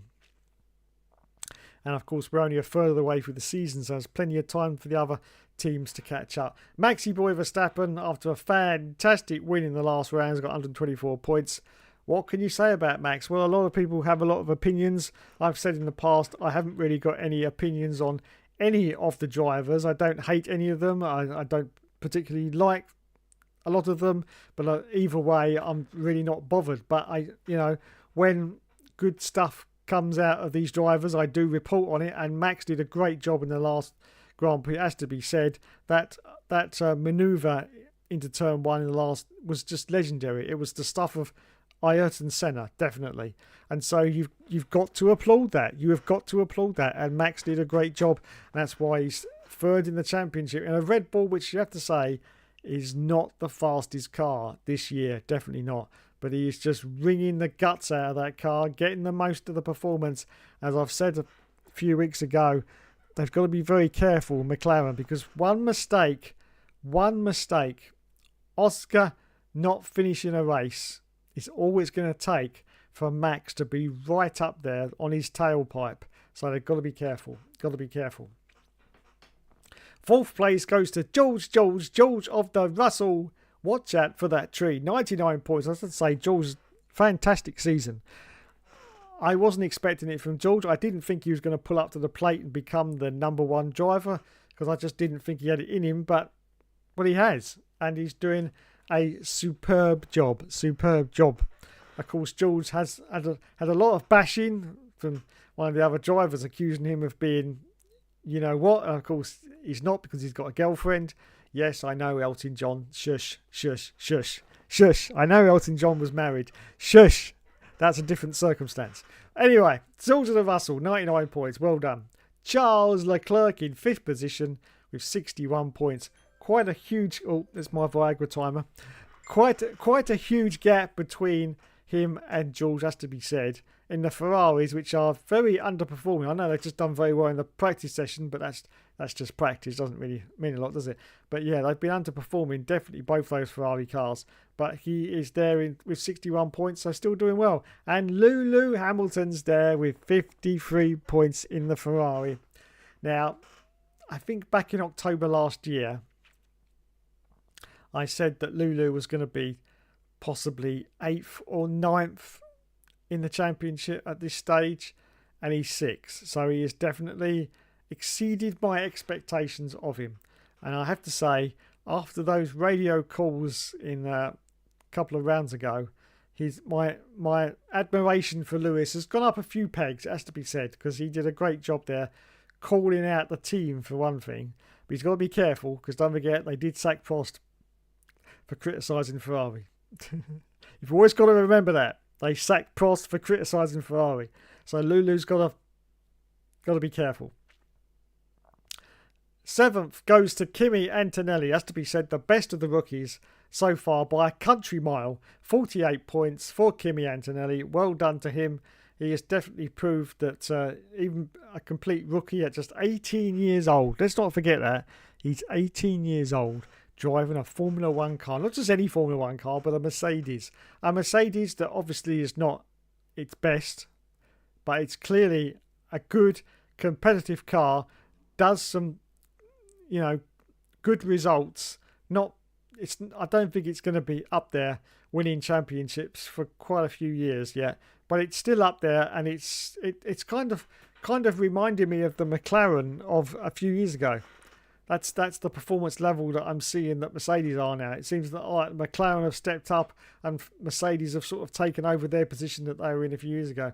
But yeah, great result for Kimi Antonelli. Definitely showing up all the other rookies who have had pretty questionable times at the moment in Formula 1, has to be said.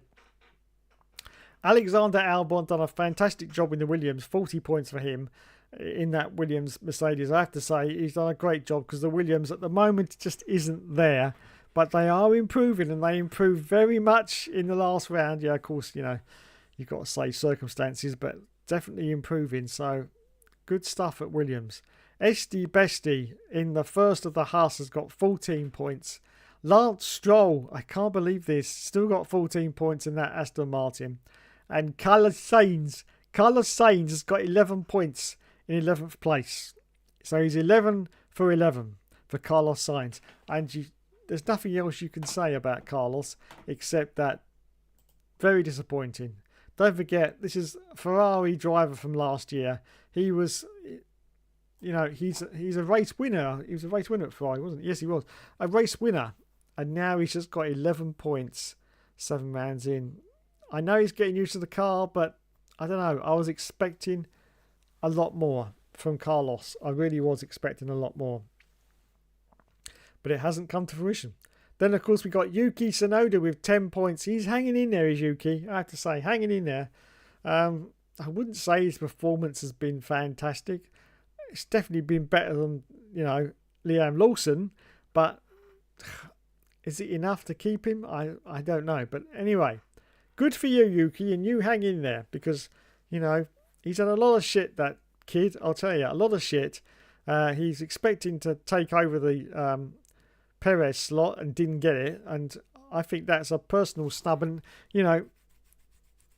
as a racing driver, I would have taken that personally. So he's done well to come back from that and sort of say, no, I'm just going to carry on, do my job. So well done to Yuki. We've got Pierre Gasly in the first of the Alpine Renaults in 7th place. Oh my God, what can we say about Alpine? It's just a shit show over there right now. Flavio Briatore is in charge. He's got Franco Colapinto, who can't decide how many girlfriends he wants. So that means he's going to fit in at Alpine superbly, absolutely superbly. He really is. He's going to be great there. Yeah. And Oliver Oakes left a couple of weeks ago because his brother found a suitcase of money underneath his bed. These things always happen. I understand. Same thing happened to me about 10 years ago. I just woke up and, oh my God, there's a suitcase full of money underneath my bed. How on earth did that get there? I mean, I expect everyone's life at some point in your life, that's happened to you as well. I'm sure you just woken up one day, oh my goodness, how did that suitcase full of money end up underneath my bed? Yes, it's just, it's an occurrence that happens throughout everyone's life, I believe, anyway. And at some point, it's going to if it hasn't happened to you yet, it's going to happen at one point. Yeah, you'll just wake up, all dozy and, oh, what's happening? And you'll just look down and go, oh my goodness, there's a suitcase full of money underneath my bed. Yes, that was sarcasm. So Oliver Oakes is now having a very, very long holiday in Dubai. A very, sort of like for the rest of his life holiday. Yeah, he's decided that he doesn't want to work anymore. He doesn't want to be the F1 boss. I just want to have a nice, because I think I deserve it, a nice long holiday in Dubai for the rest of his life. Well, Oliver, don't forget, there's still the catering industry.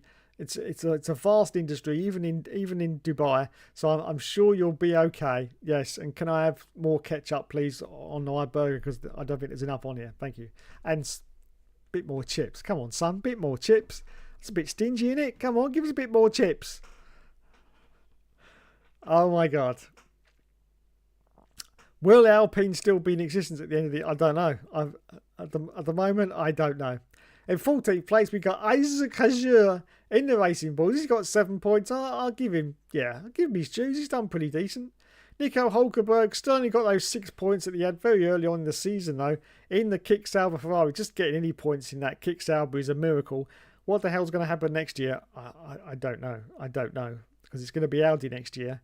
I'm pretty sure they're going to just kick both their drivers out, Nico Hulkenberg and Gabriel Bortoleto, because they're going to have a clear out like they did with Bottas and the other bloke. I can't even remember his name. They'll just get rid of him, and I think they'll just start again with 2 other drivers. Anyway, Oliver Bearman has also got 6 points in the other Haas as well, and then of course we've got the losers. Has to be said because they got 0 points, and it's very sad to report once again that Fernando Alonso is a member of the losers club in the Aston Martin. No points. When on earth has that happened at the quarter distant mark in a season that Fernando Alonso hasn't even scored a point? Very, very disappointing. He's had a lot of bad luck, but still, especially with Lance Stroll up there with points. Liam Lawson, 18th place. Racing Bulls. Yes. I'm pretty sure he's not going to be in F1 next year. His performance is just so meh, it's unbelievable. How he even got a drive in F1 in the first place, how he even got bigged up so much by the popular press, I don't know, because he was tipped to be the next Max Verstappen, and yeah, that hasn't happened at all, has it? No. So very, very weird. Next to the losers is Jack Doohan, who's now no longer in Formula One in a driving capacity. He's now the reserve driver for Alpine. Once again, how on earth did he even get into Formula One? I don't get it. F1, your young driver program is not working. It's not working. There's so many great drivers out there that aren't getting seats, and you're giving them to turkeys. Jack Doohan is a turkey. Liam Lawson is a turkey. I'm sorry, but that's the truth. They're both turkeys. They shouldn't even be in Formula One. Let's be honest. Only 20 seats available. You know, surely there's better drivers out there than this. Surely. Sure, I know there is. I've seen lots of good drivers, and they're not getting opportunities because, I don't know, whether it's money concerns or whatever, I don't know. You know, sponsorships, whatever. But, you know, at the end of the day, you've got to make a decision if you're in a team and you're boss of a team. Do you want a turkey in your team, or do you want someone who's going to get up there and score points? I'm pretty sure you want someone who's going to, even if you're going to lose money in sponsorship, you know, you'd much rather have them scoring points, surely. Then we got Gabriele Bortoleto, who's been an absolute disappointment. Really has. I mean, he's done well in that car because it's a complete toilet, but yet again, just hasn't shone at all as another one of the rookies. Just hasn't shone at all. Very disappointing. And of course, bringing up the rear, we've got Franco Colapinto in the Alpine. Oh my God. In the Alpine Renault, of course, he didn't have a very good race in the last one, did he? And yet again, another driver that's been bigged up to the max and just not showing any kind of level of competence, to be honest. So yeah, very disappointing for Colapinto. He may put it out. I've heard rumours that this is only a 5-race deal, and then Flavio's going to pick someone out. I don't know. It's all just a shit show over at Alpine. We have no idea what's going on. Complete shit show. But yeah, apparently he's only in it for 5 races. I mean, is 5 races enough to actually prove yourself?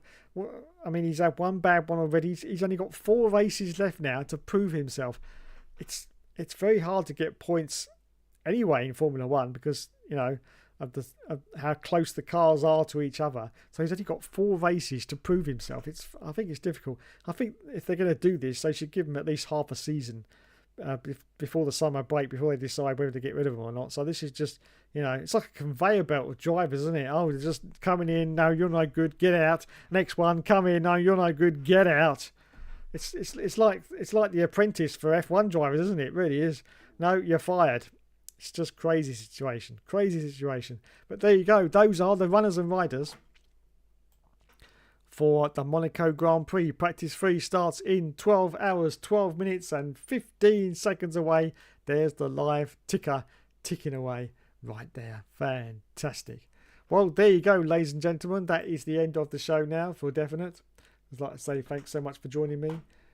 You have been awesome as always. I did enjoy our little invasion with Ash. I thought that was quite good. And the poor lad didn't do it. He didn't do it. Yes, it's so frustrating. I get the same when I'm doing F1 98. I'm like, oh my God.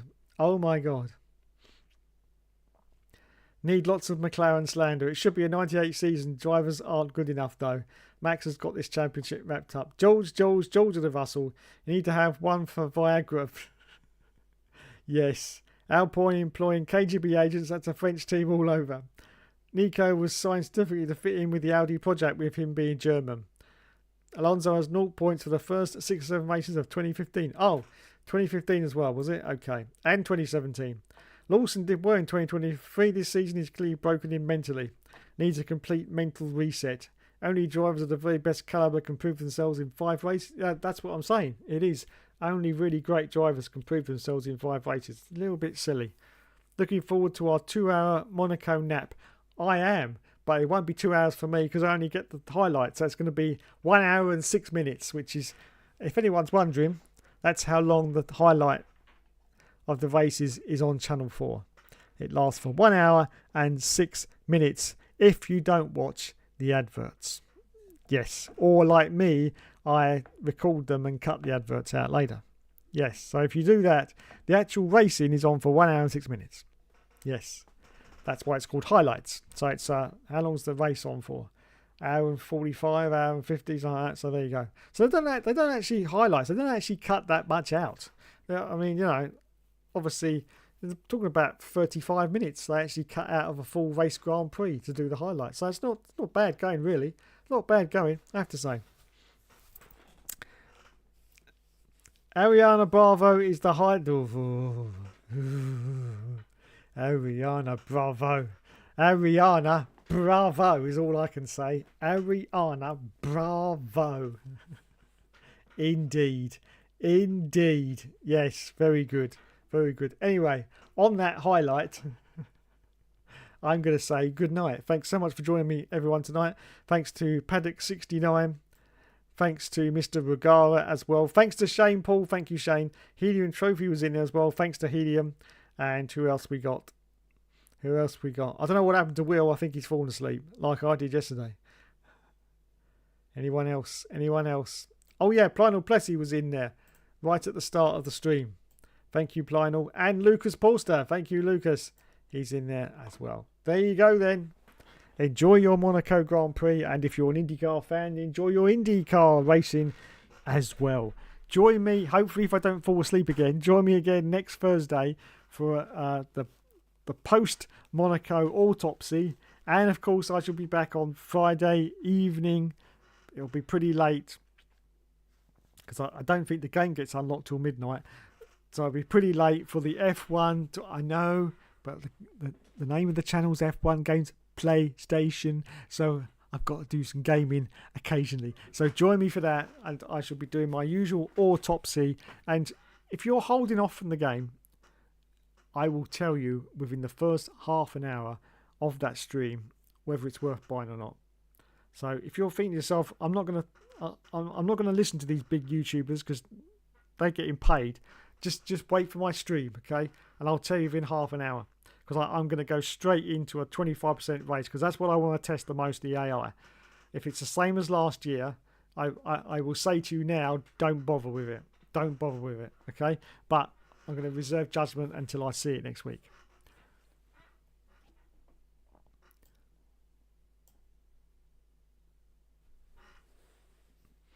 Bit of an upgrade on Jess McFadden. Oh, yes. Will is practicing for Sunday. Yes, he is. Will's practicing for Sunday. Anyway, for me and Mr. TB the Bear, the #1 Lewis Hamilton fan. Yes. He'll be cheering on Lulu on Sunday, won't you? Yes. You can say it in the first minute. No. Yes. Right. Lulu's going to be about, and TB will be well excited. He'll be jumping in his seat at Lulu going, come on, Lulu. Oh dear. Anyway, thanks so much for watching, everyone. You've been awesome as always. Thanks for that little bit at the start when we invaded Ash's stream. I did enjoy that, I must admit. Sadly, I won't be able to do it next week because I'll be back on Thursday. I should be doing the live stream for 25 on the Friday, so I won't be able to do it. I will be tuning into it though, so I should be able to see whether he does it again, because that looks quite interesting, I have to say. So I will be tuning in, so I shall see whether he's done it or not. Anyway, that's it for me. Thanks everyone. Lulu will get a podium. You heard it here first, everyone. Lulu will get a podium. Anyway, thanks everyone. You've been awesome as always. And I'll catch you for the All Seasons on Sunday. Thank you and good night.